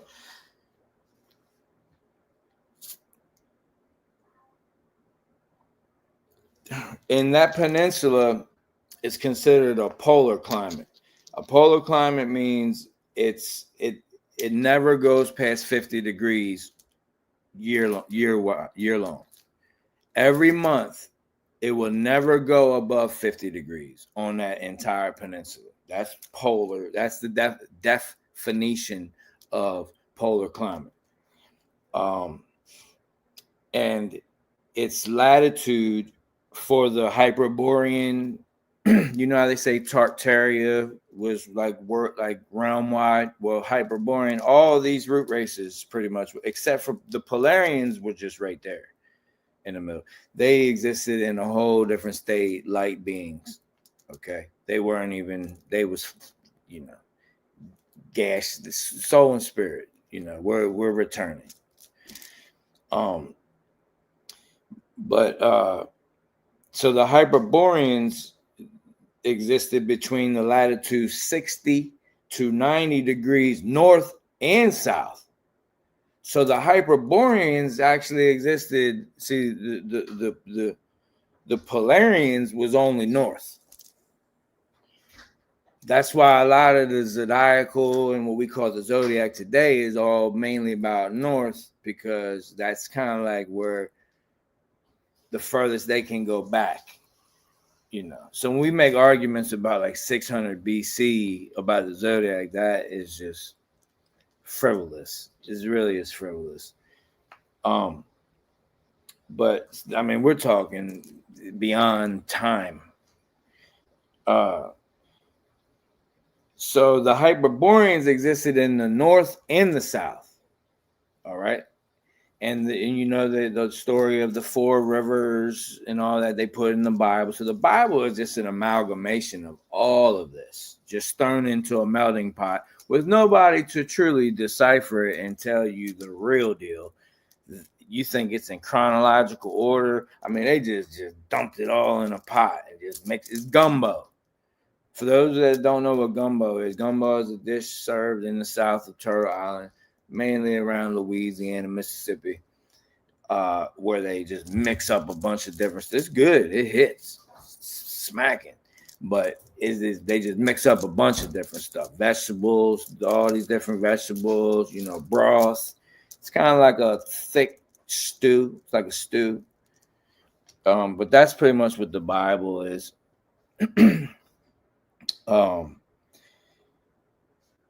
So for the Hyperboreans, they actually had a colder climate. It's not polar, it's what's called ice cap. It's considered ice. So it goes polar, ice cap, tundra. So ice cap means it's under 32 degrees every month.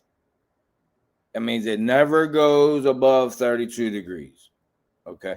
Why you think they all going down Antarctica? Okay. Because Hyperboreans existed. That's where they existed in the south. See? So the stuff that they're waiting to thaw out and they're digging, that's why, you know, the Yahtzees, you know, Yahtzee, the Yahtzees was going down there. That's what they was looking for, the Hyperboreans technology. And we're going to get to them too. Okay. And that's why they made the Antarctic Treaty and this and that, because everybody was going down there was finding things. And that's pretty much what happened. And it's still going on. And then they have the tundra climate, which just means 1 month out of the year reaches 32 degrees, which 32 degrees Fahrenheit is freezing. But when it's at 32 degrees, that is also warm enough for snow to melt. So that is what's called tundra. And for 1 month, it reaches 32 degrees, around 32, and allows snow to melt. That's the difference between ice cap and tundra, just so you know. So the third root race after the Hyperboreans is the Lemurians. Okay. Now, I'm going to go out on a limb here and say, I can guarantee that most of you that are here right now were incarnated on Lemuria. I can almost guarantee it. Not saying everyone, but I know for a fact that there's many of you here that come from Lemurian lineage. Okay, you meaning your first incarnation here was as Lemurian. Okay. Can't say too much more than that while we're on this parasitic device.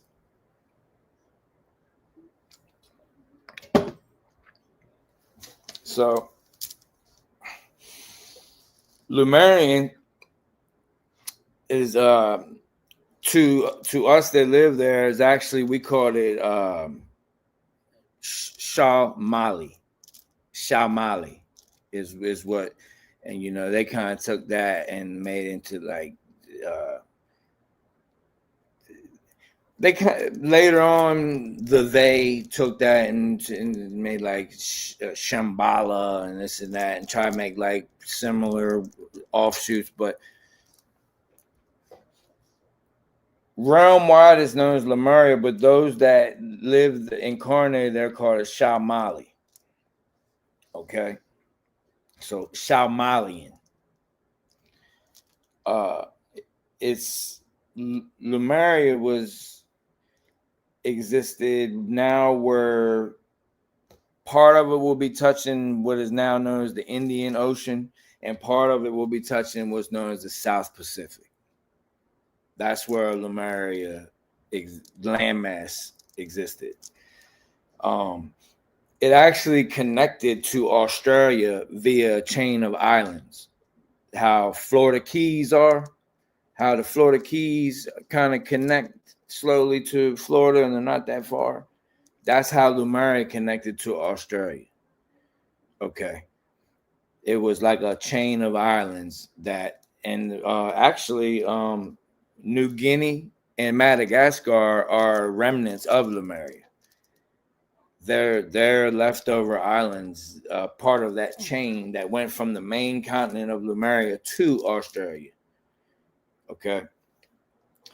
And basically, many of you know this already. Lemuria was not brought down by a natural changeover event. It was brought down by the next race that we're going to get into, the fourth root race. When they came here and entered our crater, so Lemurian is third. We got first Polarians, second Hyperboreans. The third root race is Lemurians. The fourth is known as the Atlanteans or Saturnians. Okay.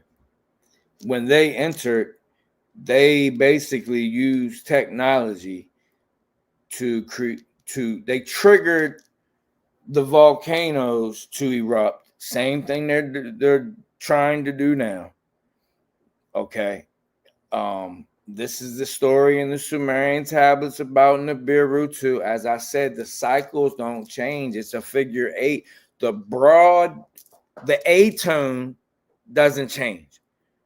Meaning what's gonna be is gonna be. The devil is in the details, meaning they're trying to change little details, but they ain't gonna change the final outcome no matter what they do. They can time travel 88 degrees, lines, gates, portals, this, that. Merge with technology and go ahead, cut the great spirit off and sever yourself and be stuck in time. That's what you want to do. That's what they have done. That's why they're in the situation they're in now. Okay. But they can't change that. They're trying. That's what their whole mission is about. And while they're doing it, they want to have their heaven on earth.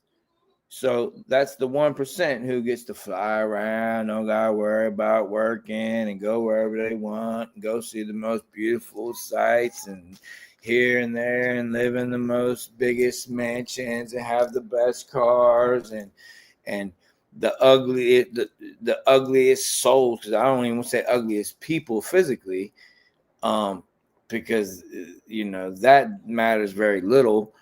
But these shriveled up raisin Kissingers and Rothschilds and stuff, they can pretty much lay with any woman they want as far as physical beauty and stuff. They got their little heaven on her. The Islamic says 72 virgins waiting on them, this and that. They already got all that down here. They're not waiting on nothing. They've already made that. Everything that they're feeding people through Ra Legion, they got it now. But they telling you through Ra Legion that you got to wait for it. Something you really don't even want. Ra Legion is just a story to tell you that your ego can live forever. And that's what they've done. Their ego is stuck now. They got what their heart does, what their will desires. Their soul. They got what their soul truly desired and willed. they got it, and they're stuck with it now. That's the real definition of hell, where you're stuck in a loop. Groundhog Day. Groundhog Day. You can get up and try. You can go out and might not step in the puddle this cycle, this day. You can jump over the puddle. You don't step in it. You can say hi to the guy, the elevator dude, or you can smack him in the face. Either way, at the end of the night and the next day, you still gonna be stuck in the cycle. That's them. Doesn't matter what they do. They can figure out and make all the technology. They can have heaven on their little heaven and all that stuff. Don't matter. It don't matter. We are so much more. Do you realize you only see 0.03% of the light spectrum? And if everything here is like that, means you're not even experiencing 99% of reality. You're an eternal soul. That means why would you even worry about anything? Anything. That's how they subdue this place. Through fear and worry. It doesn't matter if that's why it says wars and rumors of war. Because a rumor of a war is just as effective as a war. Unless they need to make a blood sacrifice to their energetic deity. Yahuwah, El Elyon, Saturn, whatever you want, Baal, whatever. It don't even matter. Anu, An, this one, that one, Enki, Enlil, whoever. But a rumor of a war is just as good as a war. Less energy. And they still get the same outcome. They still get the same energy out of you. And they don't even got to use all the energy to actually make the real war. They give you a rumor of a war and produce the same effect. Anxiety, fear, worry. Now you're warring with yourself and you're producing what today is called loose energy.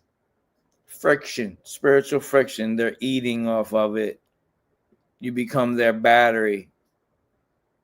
Their double A battery.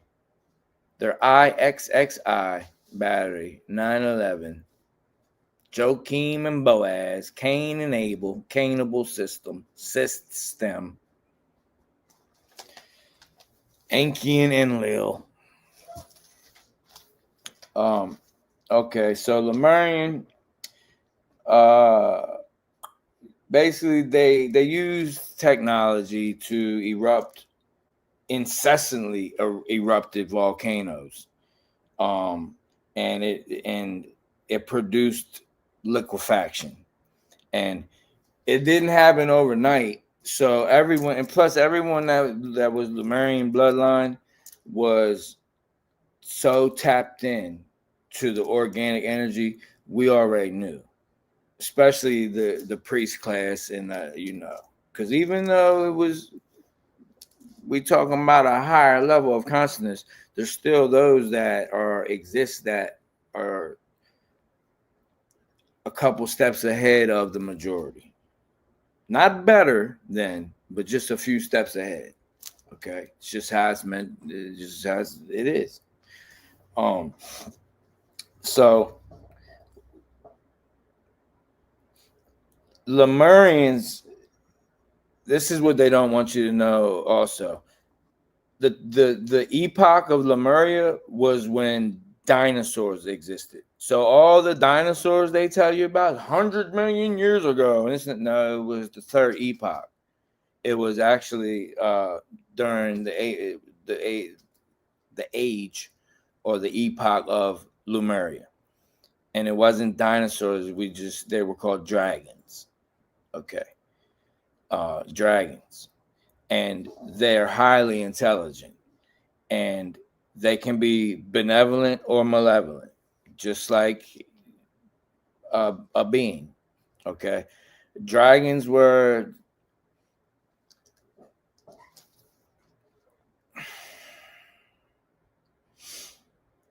I don't want to disrespect the orcas or the dolphins, so I don't want to say smarter than, but on that level, the dragons are on the level of orcas and dolphins. Many of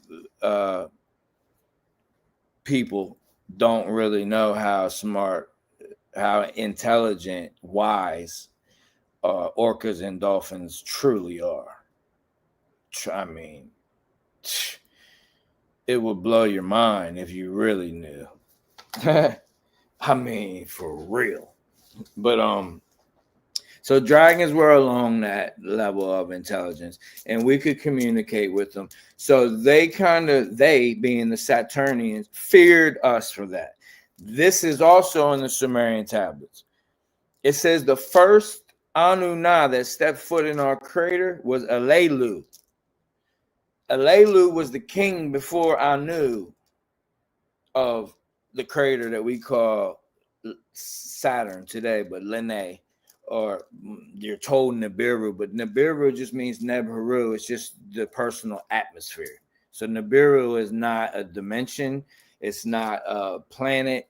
It's not none of that. They got confused with the red sun, the sun cycle, and probably on purpose by gatekeepers like Zechariah Sitchin and all that.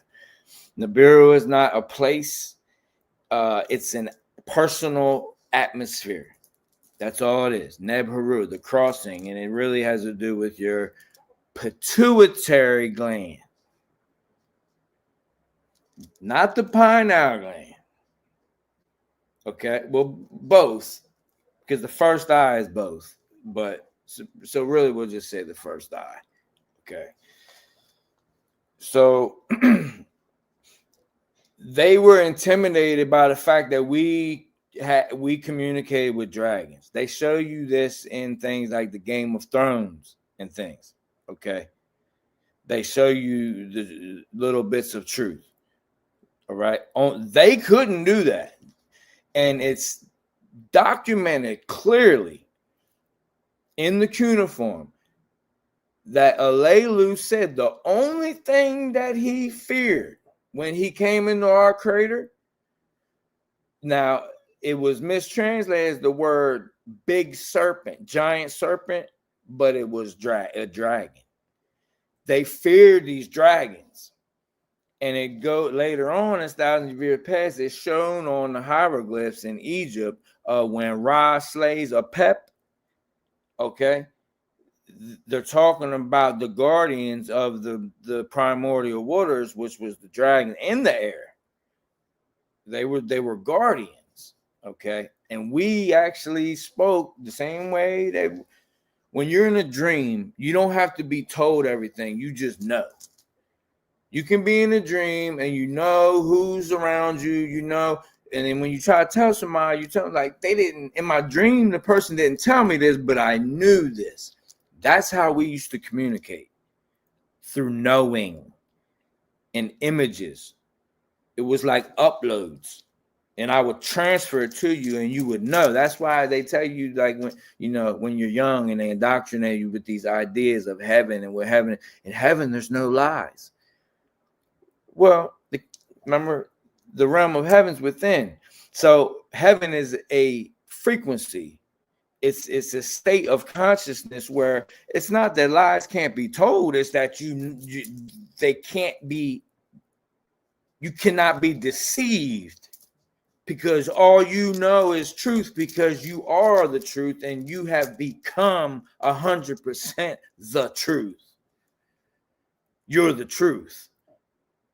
You are the one. You are one. So you can speak to I, and I know it's truth, and you know it's truth, and animals know it's truth. There is no deception. It can be attempted, but the level of awareness and vibration and consciousness and balance and wholeness cannot be deceived. Above 5D. 5D is still in time, my friend. 5D is not outside of time. Okay. Is it cool that people, you know, consciousness is rising? Of course. But let me just add that in there. 5D, you're still in time. Till you get past the seventh heaven. Paul went to the seventh heaven, and Enoch, and this one and that one. Da da da da da. Seventh heaven is where time is. That's Saturn, the gatekeeper. Till you get past the eighth dimension. So time stops existing from the ninth to the 12th dimension. That's where you stepping back into the eternal state in the 9th, 10th, 11th, and 12th dimension. But remember, each dimension has 12 overtones. So you can be in the 9th dimension in the 8th overtone and incarnate. Not incarnating this, you can incarnate and have an experience in your spirit body. Okay? That's what I'm saying, man. You are an eternal soul. It's so cool. Like, you should be enjoying this. This is like full of all, not all some. This is all full of all. This is awful. This is absolutely all full to be an eternal soul and just be so full of grateful to the greatest of spirit, first of all, for making sure that you stay connected, and most of all for the origin of you, beloved, the real you, the eternal soul, life, light, and rest. Do you know there's nothing here? They have no technology that can make an atom rest. Do you know that? They have no technology. They've done splice, chimeras, and Anuna have wormholes. They messing with time. They're doing, pyramid technology, splitting time in half, and space-time continuums, and wormholes, and making portal. They don't have no technology that can make rest. That's the crest, the crush, the Christ. That crushed, that's the story of crushing the cube. When the cross is flattened, crushed. Christ crushed the cube, the Saturn cube. It's not that now they made it into an idol, about with the cross and everybody wearing it and all that. And it is a cube unfolded. So they want to have their energy signature more prevalently attached to it. But the story is, I did a teaching on this years ago that Facebook erased. Christ crushed the cube. That's why the cross flattened. Okay, don't matter if it really happened or not. It's the story of the Christos that is you, and you got to crush this cube. People are worried about, Saturn is in 27 degrees Capricorn and da da da da da. Now you're making Saturn 7D. Now you looking up to Saturn. No, you gotta crush it. I mean, you gotta make it 2D. Stepping on it. Stepping on all scorpions and all of that. All the zodiacal signs on top of Zion, Mount Zion, with the 144,000 light code restored, singing a new song. Woo! Huh? Yeah. So, yeah, they sunk Lemuria with their their Saturnian technology and all that. But we coexisted with dragons and everything. So that's where the whole dinosaur bones and everything came from. Lemuria. That's when Lemuria, and it wasn't as long ago as you think. Lemurians were much stronger, bigger, and taller physically, and they were in physical bodies. We just was tapped all the way in still to the organic energy. And we still did radiate. We had the ability to see auras and things like that, but we were now incarnated in physical bodies. Okay, but we still had more easy access to astral projection and things like that. It was like effortless. So The Lemurians have 4 subraces. The first, I know it's going to sound crazy, but I got to tell you the truth. The first 3 subraces of Lemurians actually laid eggs to reproduce. Still was produced in the womb, but they actually laid an egg, and the egg would hatch, and then that's the 3 out of the 4 subraces of Lemuria did this. The 4th bloodline on Lemuria had the same kind of births that we have to this day out of the womb. Okay. The 4th reproduced through the birth canal. Now, most Lemurians, when this liquefaction happened, at the same moment, the Atlanteans or Saturnians were tapped into the right side of the crater or brain, because it's a brain, it's a heart, it's all of that. As I said, micro, macro. It's the lungs, it's the heart, it's the brain, it's all the same energy signatures. The phi, okay, it's the phi, it's the doubling. So they tapped into the right, the feminine, the sacred feminine energy, and it put majority of those on the continent of Lemuria in a trance. And so they knew, we have a limited amount or a window to get off of this place we call home, because it's evident it's sinking. It's turning into mud and it's going down, it's turning to quicksand. And like I said, it didn't happen overnight. This was it was enough time to plan and everything.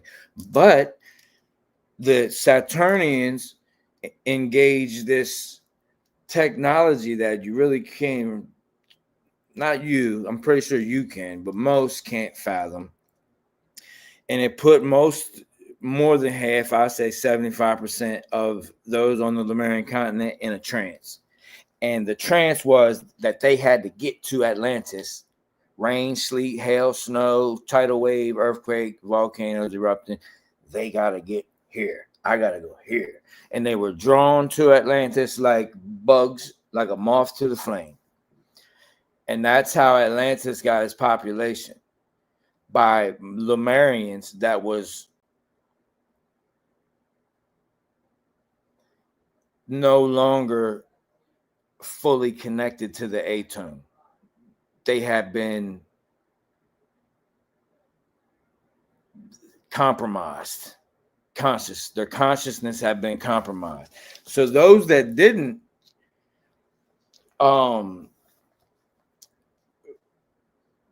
25% of the population went to Africa, South India, the East Indies, Australia, and those that went north went to the Eastern Steppe region, which is known as in what today is called Russia, Eastern Steppe, where they say a lot of the Native Americans came from, when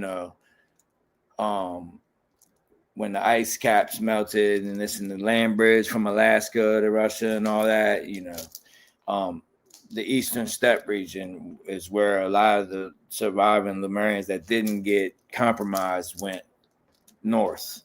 The rest went to Africa, South India, East Indies, and the most went to Australia. So that's the 3rd epoch, or the 3rd root race, Lemuria. Now the 4th is the Atlanteans or Saturnians. Okay. They call themselves Kusha. They didn't call themselves Atlantean or Atlantis. It was known as Kusha. Okay. This is later where the name Kush comes from. They tell you it comes from the biblical one of the sons and this and that nonsense. It comes from the Saturnians. They called Atlantis Kusha. That was the original name of Atlantis. And later, when Atlantis, after the deluge, and they showed up down there in South Africa, in Nubia, that's when it became Kush and the Kushites and all that, because the Atlanteans brought that name. And Kush, even the word Kush, like smoking Kush, it literally means killer or slayer. So the word Kush means, like, if they say, Kush weed, it means killer weed, slayer weed. Kush means killer or slayer. So Kusha, Atlantis, meant the killer or slayer of the sacred feminine energy. But they still used it. They utilized it because they have to use it, or they can't create anything. They can only create order out of chaos, but they can't create like something. So they still have to utilize the sacred feminine energy, which they did. That's the main way that they got most of our ancestors to go to Atlantis. So Atlantean, as I said, was the Atlantean epoch or root race is the fourth.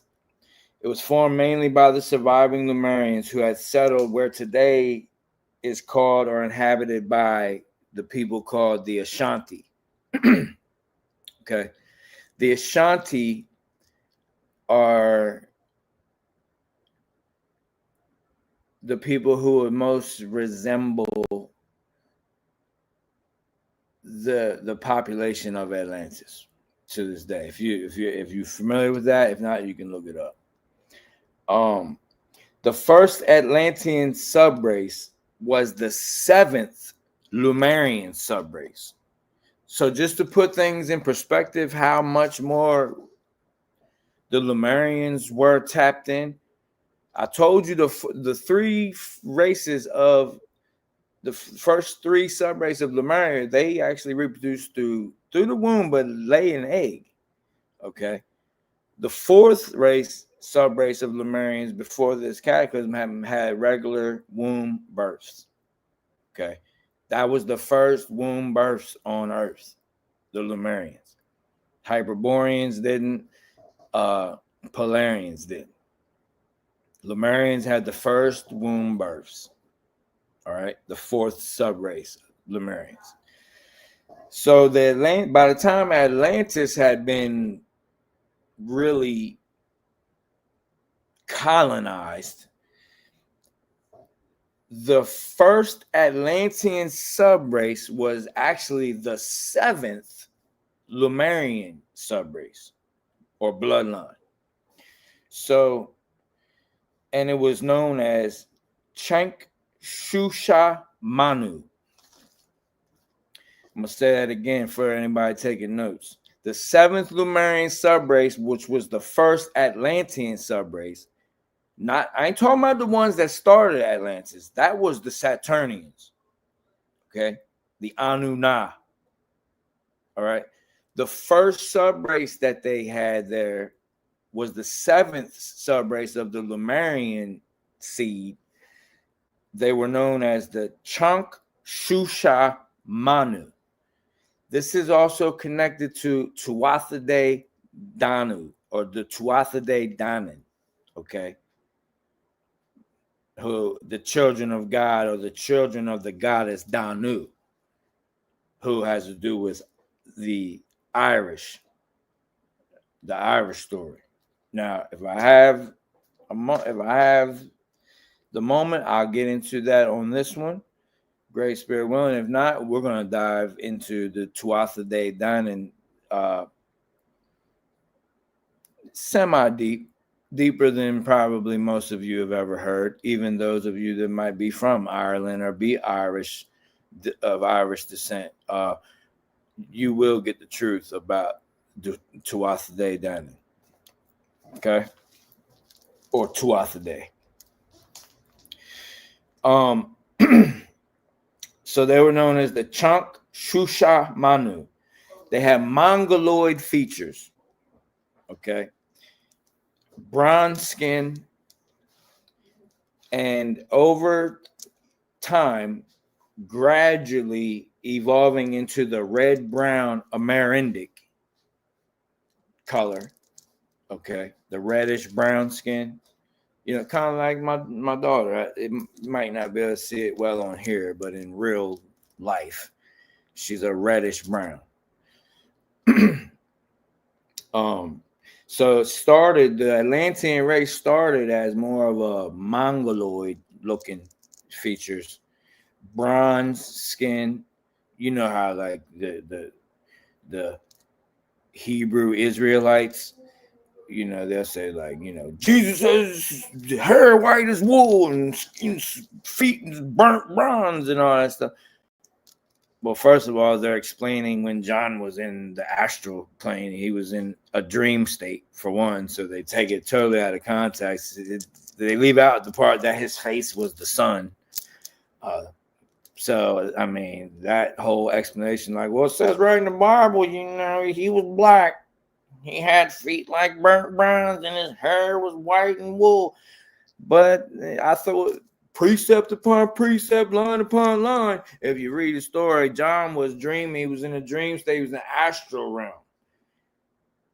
They leave out the part that my man's face was the whole sun. Anyway, so they had bronze skin for the Atlanteans. They look more like mongoloid features. You know, that's why you see them with the big eyes, like the hieroglyphs of the, you know, the Anuna, and gradually evolving into red, brown Amerindic and brown Mayan and Malayan, meaning Malaysian, Indonesian, and Mayan though. There's just two, same group went two different ways after the departure. Okay. And eventually yellow Mongolian. Okay, the yellow Mongolian race. So if you're taking notes, the 7 sub-races of Atlantis. One is called the Ramoahal, spelled Rmoahal. Ramoahal. Now, bloodline-wise, this is Homo ergaster, Ergaster, Homo ergaster, and Homo rhodesiensis mixed. Two different bloodlines, Homo ergaster and Homo rhodesiensis, and that's in Africa. That's Negroid bloodline. Okay, so it's a mixture. That was the first subrace of Atlantis. Second was Tlavati, Tlavati.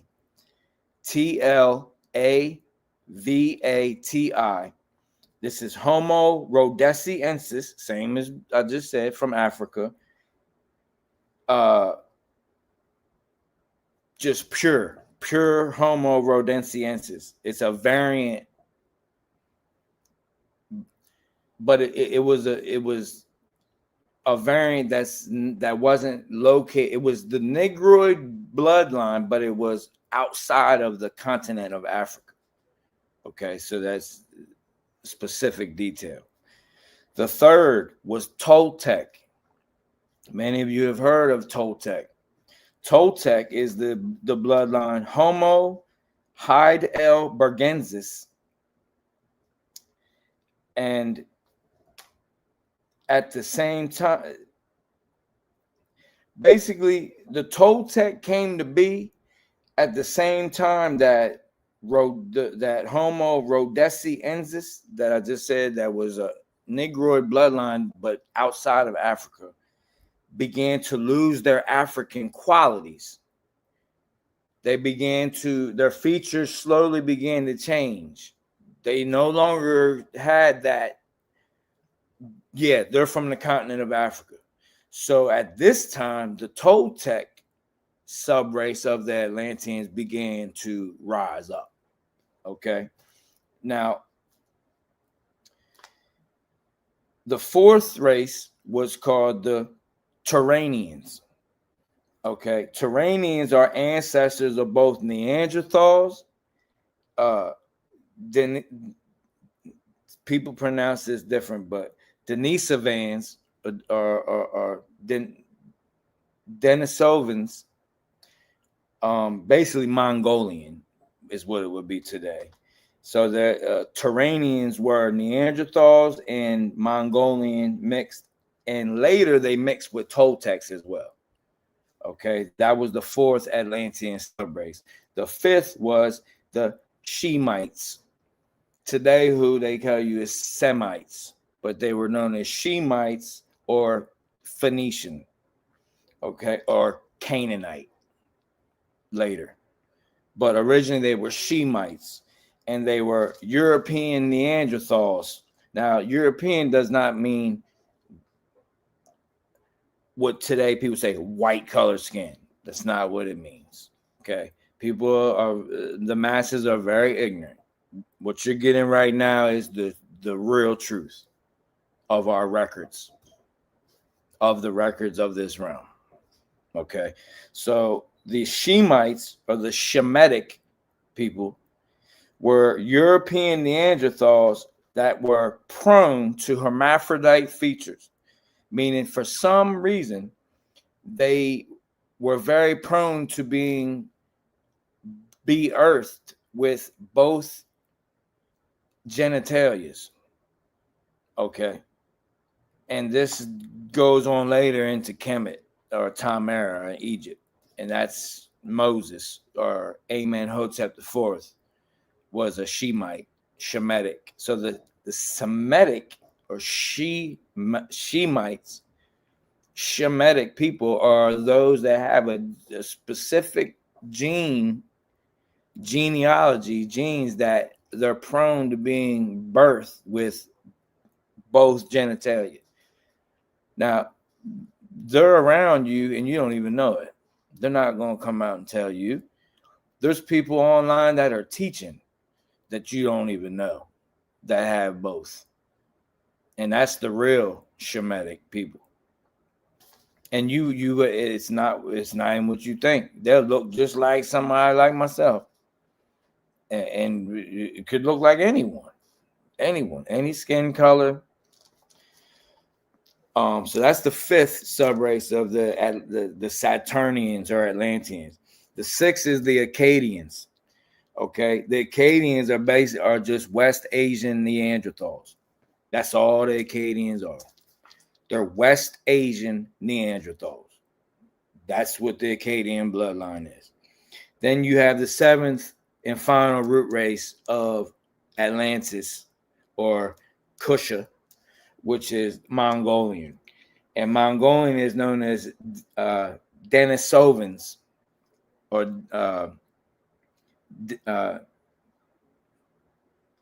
Denisovans. They migrated to and colonized Central Asia, East Asia, and Southeast Asia.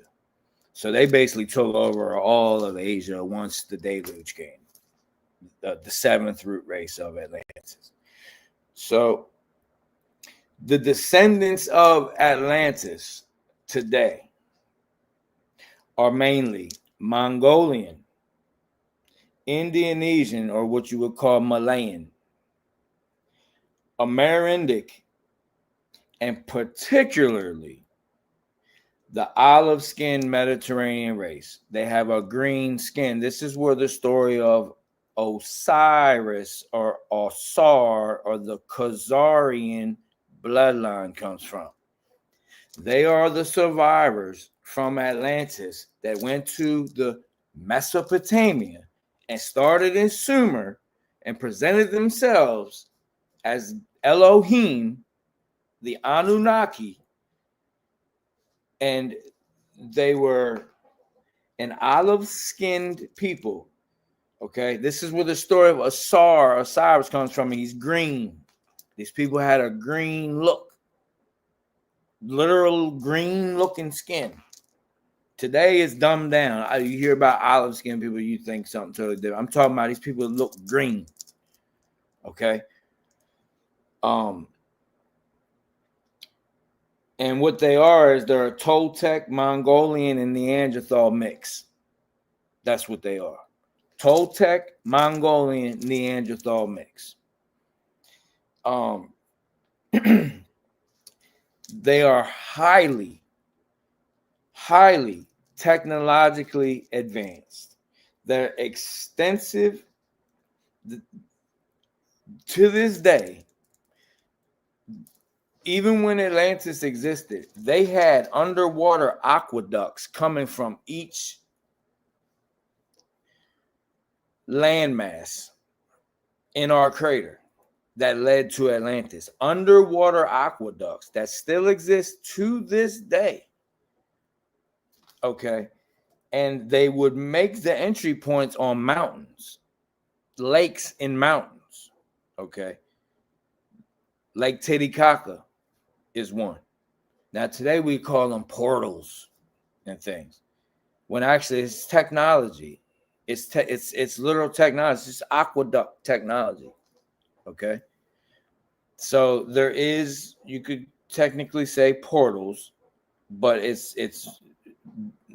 was just called aqueducts. So they have extensive underground ways to travel at high speeds, even through the ocean. From under, they can go under the ocean. All that still exists to this day. And the entry points were always from certain mountain lake entry points. Always mountain lakes. That's why every religious story you hear about has got something to do with some mountain, because that was the entry. Now you're told in the inner earth and Shambhala and all, yeah, we'll get to that. That's coming. But it wasn't about that. It originally started to get access everywhere from Atlantis, where they terraformed a crater in a crater in a crater, which is what we know as Saturn. Saturn, their crater is a crater in a crater in a crater. That's what makes it look like it has rings. All right. It's not actual rings. It's just, it's a crater in a crater in a crater.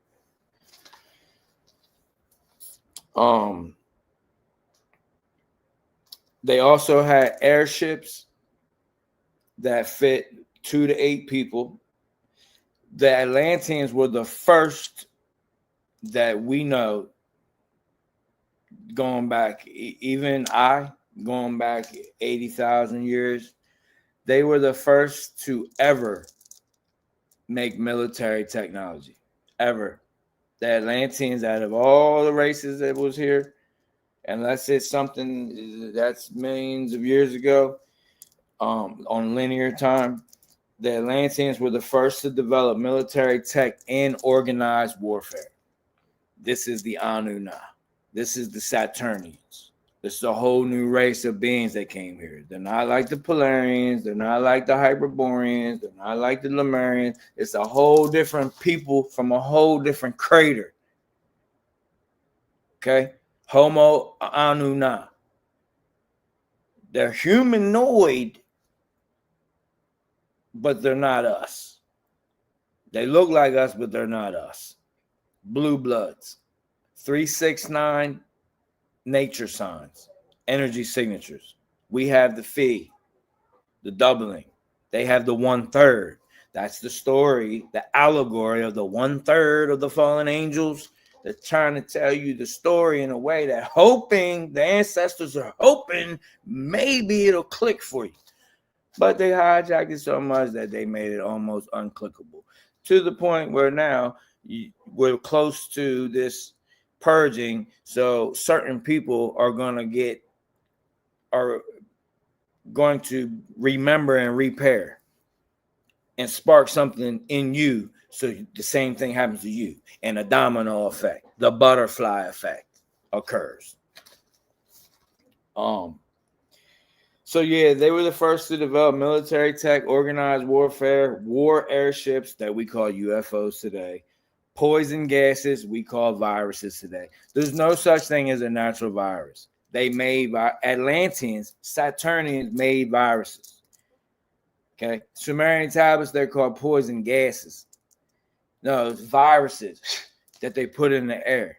It's technology. A virus is technology. It's not living or dead. It's it's technology. It's not bacteria. It's not a bacteria infection. Bacteria actually has to help you kill a virus. Bacteria is like the good guys. Not all. Bacteria is only bad to you when it's in you, because it's not supposed to be in you. It's supposed to be somewhere else, helping, doing something else, cleaning up something else. It only becomes bad when it's somewhere it should not be, meaning it's not in alignment, even bacteria. So bacteria is not even malevolent here. It's harmony. Everything's out of place. Scales. Out of balance. So everything is off. The animals, the bacteria, this, that. Viruses can be beat by organic bacteria. Knocked out. Bop, bop, bop. Viruses are like Terminators.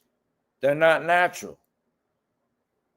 They were made by these Atlanteans. Still exist to this day.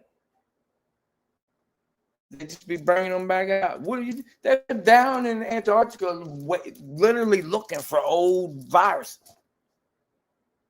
They're looking for them. And they also had etheric weapons that we call radiation today. So 5G is an example. 5G is an etheric weapon.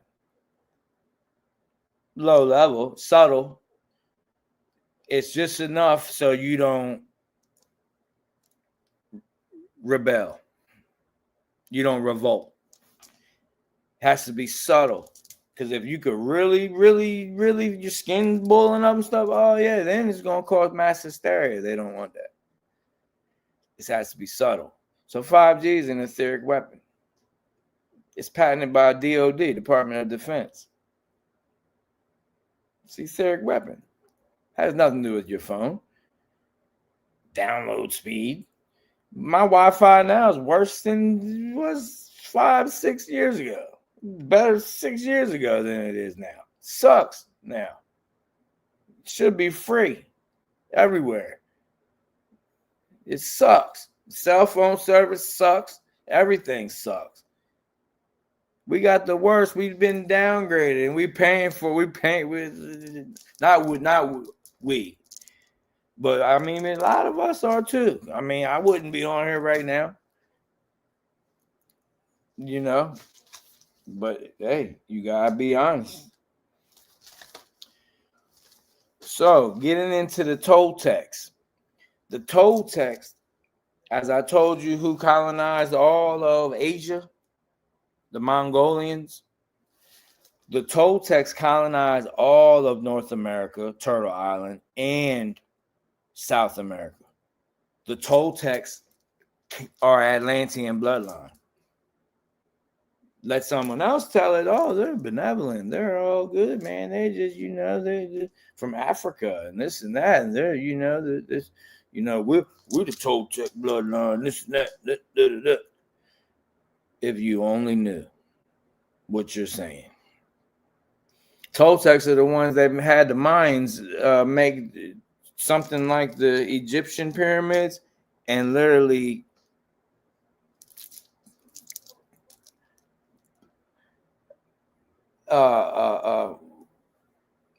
what's it called? Like that X-Man Nightcrawler when he teleports. They literally teleported the whole Mayan race out of here. No one even knows where they're at. They don't even know where they're at. Toltecs did that. Got rid of them.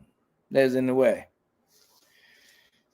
So the Toltecs colonized all of North America, South America. Eventually, this diverse race became known as Amerindic. This, now I'm talking pre-deluge. This was why Atlantis still existed. This is why people say, oh, Atlantis. North America's Atlantis. No, it's that Atlanteans was on the land. They was coming over. Whether they knew a changeover event was coming or whatever, or they was trying to just rule the entire crater, they was already moving out. Now, one thing I forgot to mention to you about the Toltecs was ruling Atlantis at one point. And they are the first that started worshiping the sun. All right. And the Toltec sacred word was Tao. The Tao, spelled T-A-U. It was used in their harmonic, somatic frequencies to actually levitate big blocks and things. That's why you see the big Toltec heads and all that, the big and statues and all. They can levitate things with the frequency of Tao. Today, because the ages have changed, everything has changed, it's the Aum. The Aum. The Aum. It's the Aum. The best way to know the AUM, the Aum, is to go through each vowel. A-E-I-O-U. A-O-U. Okay, it's not just A-U-M. Go through all the vowels. A-E-I-O-U. A-O-U. The Toltecs used the Tao. Now, the Tao, if you know, Taoist, very, very, very, was a lot of wisdom in the Tao. A lot of wisdom in the Tao. Spelled T-A-U, but it's pronounced Tao. Okay. This originates from the Toltecs. And they use the Tao frequency to levitate heavy objects and things. That was their sacred word. The ineffable word. Okay, the Tao. How they say Yahweh is the ineffable word and all that. That's a bunch of Babylonian horse manure. But yeah, so the Toltecs are who started the whole sun worshiping thing. And it wasn't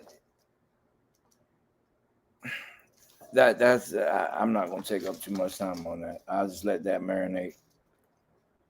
So while the Toltecs was colonizing all of North America, South America, so guess where the Tartarian technology comes from? Well, it was passed on to the next root race, but the oldest of the old comes from the Toltecs. Okay. They had stuff beyond the Tartarian, the 0 point energy and all that. They were more advanced than that. Okay. The main downfall began with the Toltecs when a class of Toltec priests began to practice what we would call black magic or malevolent magic. And they were led and corrupted by a dragon, one dragon that was known as Vivatat. So T-H-E-V-A-T. Wait. T-H-E-V-E-T-A-T. Vivatat. There was this one dragon that was influencing them. Okay. And if you think this is a bunch of nonsense, then just look at Quetzalcoatl, look at Kukulkan, look at Tuatha Danann, look all across the realm, look in China, the Kayanese, and wonder why you think it's a coincidence. Dragons everywhere. everybody just decided to make up this thing. Okay.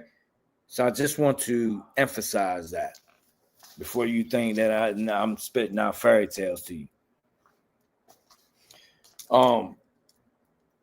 So Thevatide, later known as Diva Data. This is where the original word diva comes from, and divine, divination. That's why I tell you this is why I recommend not saying divine masculine, divine feminine. It's sacred masculine, sacred feminine. Divine, you can be divine and be malevolent. You can be distorted. Okay, so this dragon basically started influencing the highest priest class of the Toltecs, and they started practicing malevolent black magic. And the dragon later was known as Diva Data. Okay, and this is known in esoteric Buddhism as well. This, what I'm telling you right now, can be confirmed in esoteric Buddhism. It is hidden in Buddhism. The same way as all this stuff hidden in the Bible and Christianity, this right here is hidden in esoteric Buddhism. It's documented. All of this. So what happened was the masses became confused, materialistic, and selfish. Doesn't sound too far off from what's going on today. So that's when it really started. The Toltec, a class, the highest priest class of the Toltecs, started doing this under the tutelage of a dragon.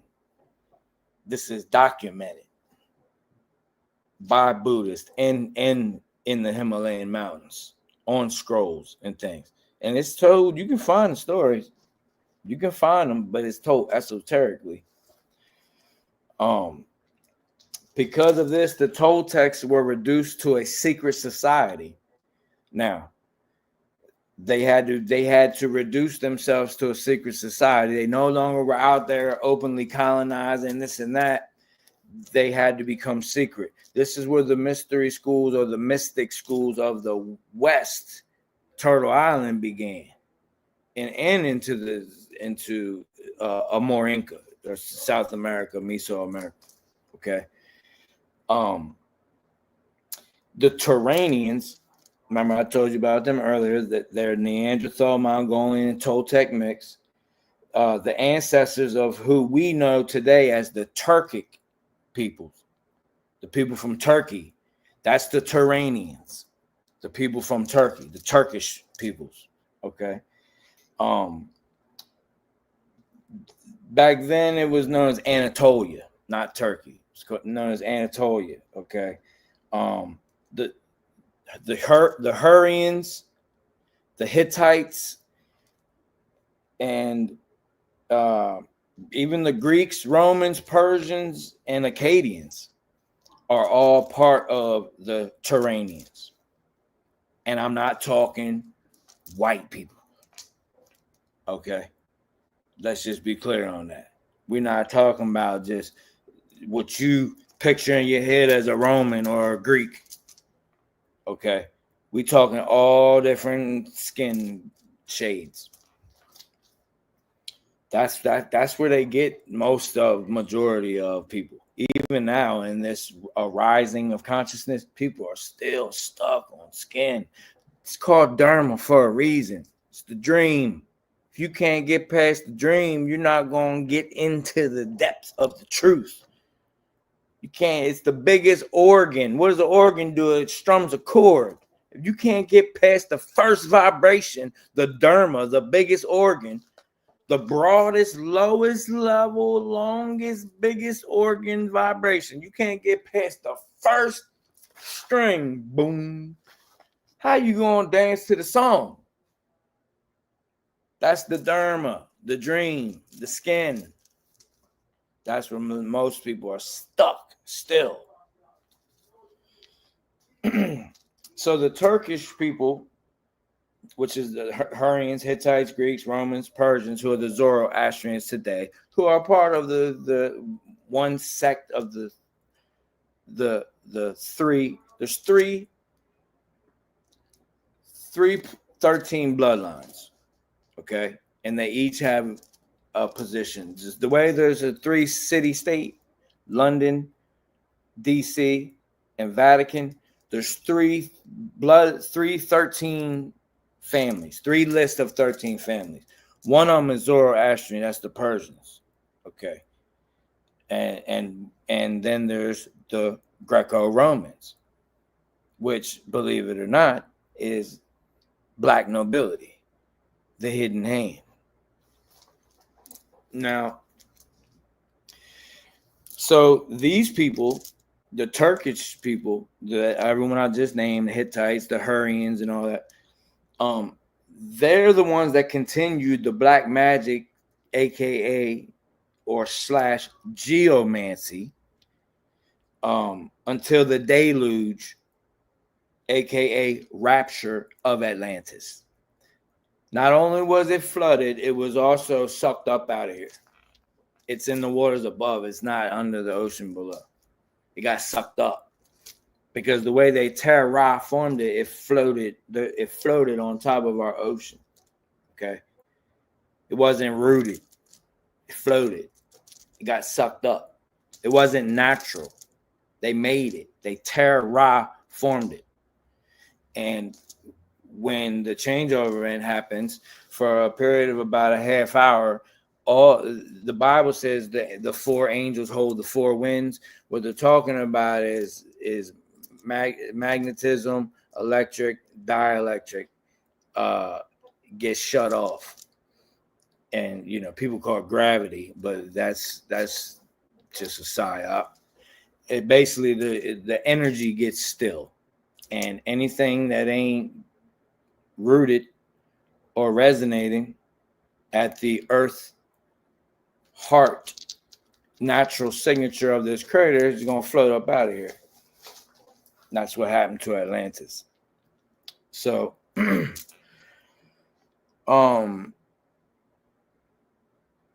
so the entire time, even up until this, what we would call pole shift, you had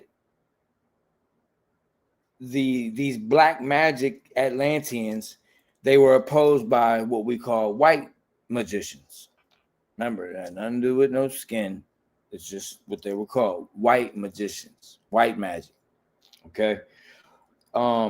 They were being opposed by them. The black magician's main spells is corrupting light codes, aka DNA.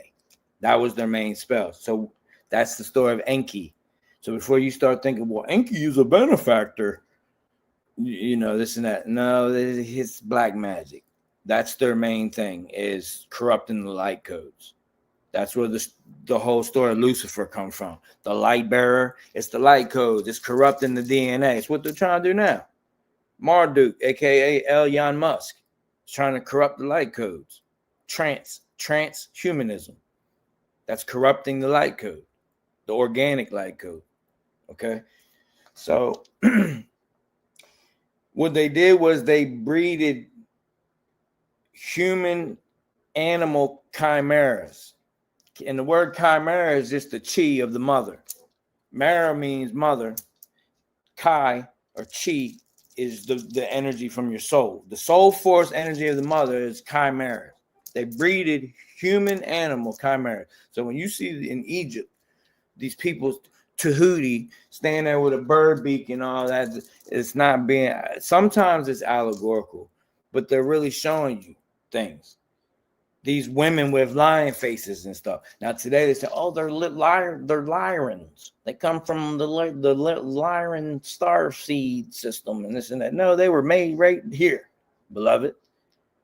They don't come from no doggone, oh, the reptilians come from the Draco star system. There ain't no Draco star system. That's a reflection of energy signatures there. It's not a place you can go exist at. It's a frequency emitter. It's a node. It's a node. That's like saying you exist in your elbow. I'm from my elbow. I'm from the Lyran star system. I came from my elbow. That's it. It's a node. It's an energy point in the macro. So what these black magic Atlanteans, Saturnians did was they made chimeras, mainly with human bodies with animal heads and animal hands and feet. Okay. And they would actually send them out on the populace, and they would fight in these wars and stuff. I'm talking about why the pole shift is literally, I'm talking about all the way to the end when the pole shift is happening and everything. They got these chimeras out here eating corpses and stuff. This is the story of the locusts in the Bible and all that. When they're going to come out with women's hair in the face of a man and the teeth of a, they're doing the same thing, beloved. The truth is much more stranger than fiction. That's why there's no need for you to have to get sucked in by this new age star seed stuff and all that. Because if you can get the truth right here, and it's much more interesting as well.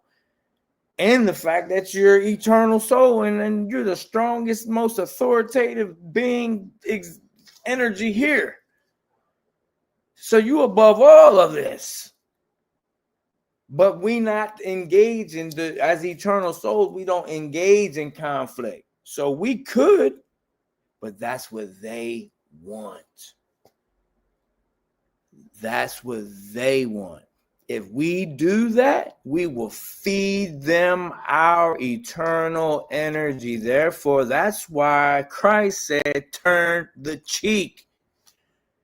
People can't fathom that. Oh, that just until you turn the cheek so you don't do nothing to retaliate, and then they run the world. No, because when you get that first smack and you don't retaliate, you have now neutralized their energy. When you turn the cheek, now you have transmuted their energy.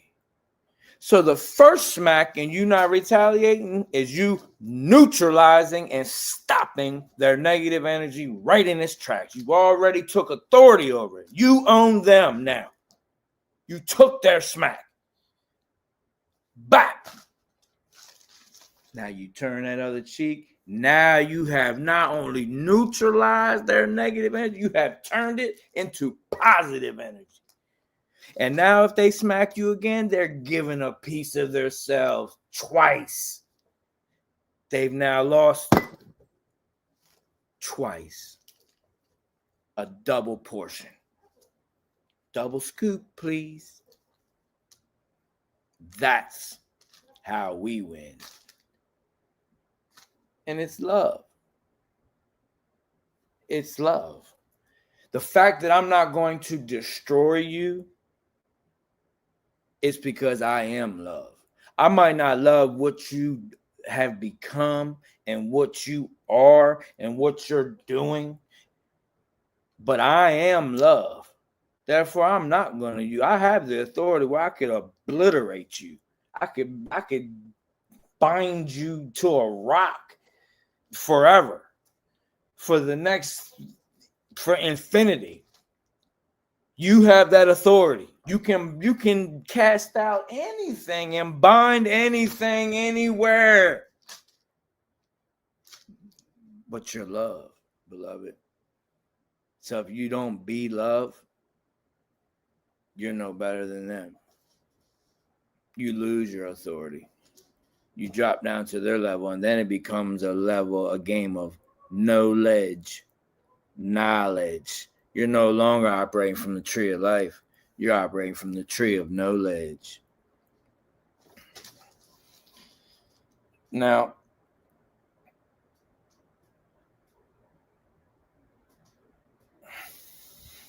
so yeah, the Atlanteans possessed an army composed of chimeras, and they was, basically eating flesh and stuff like that. And these chimeras ended up reproducing, and over generations slowly started losing animal features. So they're still here today. These are the chrome drinkers. Now, I'm gonna end with this. There's a sect that was called the Masters of the Ancient Wisdom, telepathically warned their disciples being the white magicians, to flee Atlantis prior to the final cataclysm, what we would call the seventh seal, seventh trumpet. Okay. So the white magicians was there on Atlantis, actually fighting these people, with basically trying to hold them off, from making any last move before this purging event happened. And right before it happened, they fled Atlantis. And this is documented esoterically in mystic Buddhism. They give the year 9,564 BC. But according to the records that have been given to I and the position I hold in this incarnation of 13,000 years of records, direct, orally passed down from generation to generation, unscathed, untouched, unwritten. It was between 9822 BC and 9954 BC. It was more accurately around there, according to what has been given to I and the position that I hold. So I'll give you those numbers again in case you're the type of person that likes looking into things. So the Buddhists have it written down as the Atlantis being raptured at 9,564 BC. What has been given to I is it was between 9,954 BC, which is just 10 years earlier than what the Buddhists have. Between there and 9,822 BC. Now that's all the age of Leo. Either way, doesn't matter. All three of those dates are in the age of Leo. The age of Leo is 10,900 BC to 8,740 BC. So all of this, so the deluge happened in the age of Leo. That's when the Atlanteans basically made their way everywhere. They went everywhere, but mainly set up shop in Mesopotamia, in Sumer, with the cradle of civilization. No, actually, this is we talking about the fourth root race. And then part 2, we will be starting off with the fifth epoch and the fifth root race, the Aryans. Okay. And that is going to hit home harder for more than the rest of what has been unveiled to you, because this goes into now. Okay. The Aryans are here now. It goes into Mr. Adolf.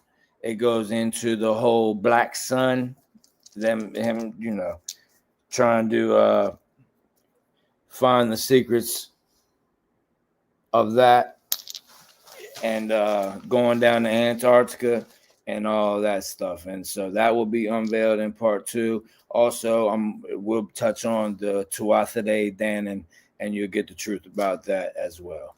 So that's it, beloved.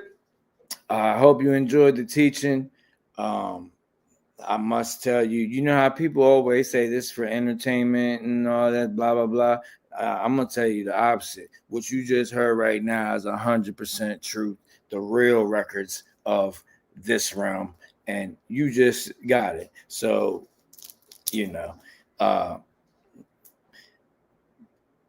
really how it can be used, that's for you to decide. What you need to know is it's not always about like every teaching has to be some kind of solution to something. Sometimes you just here to learn something you didn't know, because you're the solution to everything. You already have everything you need. You don't need anything that you don't already have. You are all. You are everything you need and those around you. So the only thing that you should be asking the Great Spirit for is to remember and repair and to be guided to see the truth. You cannot ask the Great Spirit, please show me the truth. Let me see the truth. That's not free will. You can be asked to be guided, asked to be assisted. Please assist in the process of our remembering and repairing.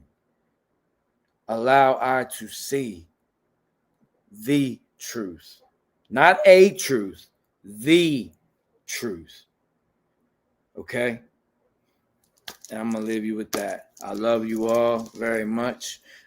It's always an honor and a privilege to be your teacher, your brother, your friend. Anyone who emails, please be patient, guys. I get so many emails and things. Some of you do have, I do have a number that is specifically for this school and this community. But it's so many people that text and stuff that I need like help from my sons and stuff. So guys, it's not that I'm ignoring you. It's just, it's a very high quantity of people that reach out to I. So please don't get frustrated. Don't feel like I'm slighting you or ignoring you or anything. I'm doing the best I am able. Okay, so just want to tell you that I love you all, and enjoy the rest of your evening or rising wherever you may be. So I love you very much, and as always, in all ways, Mësët.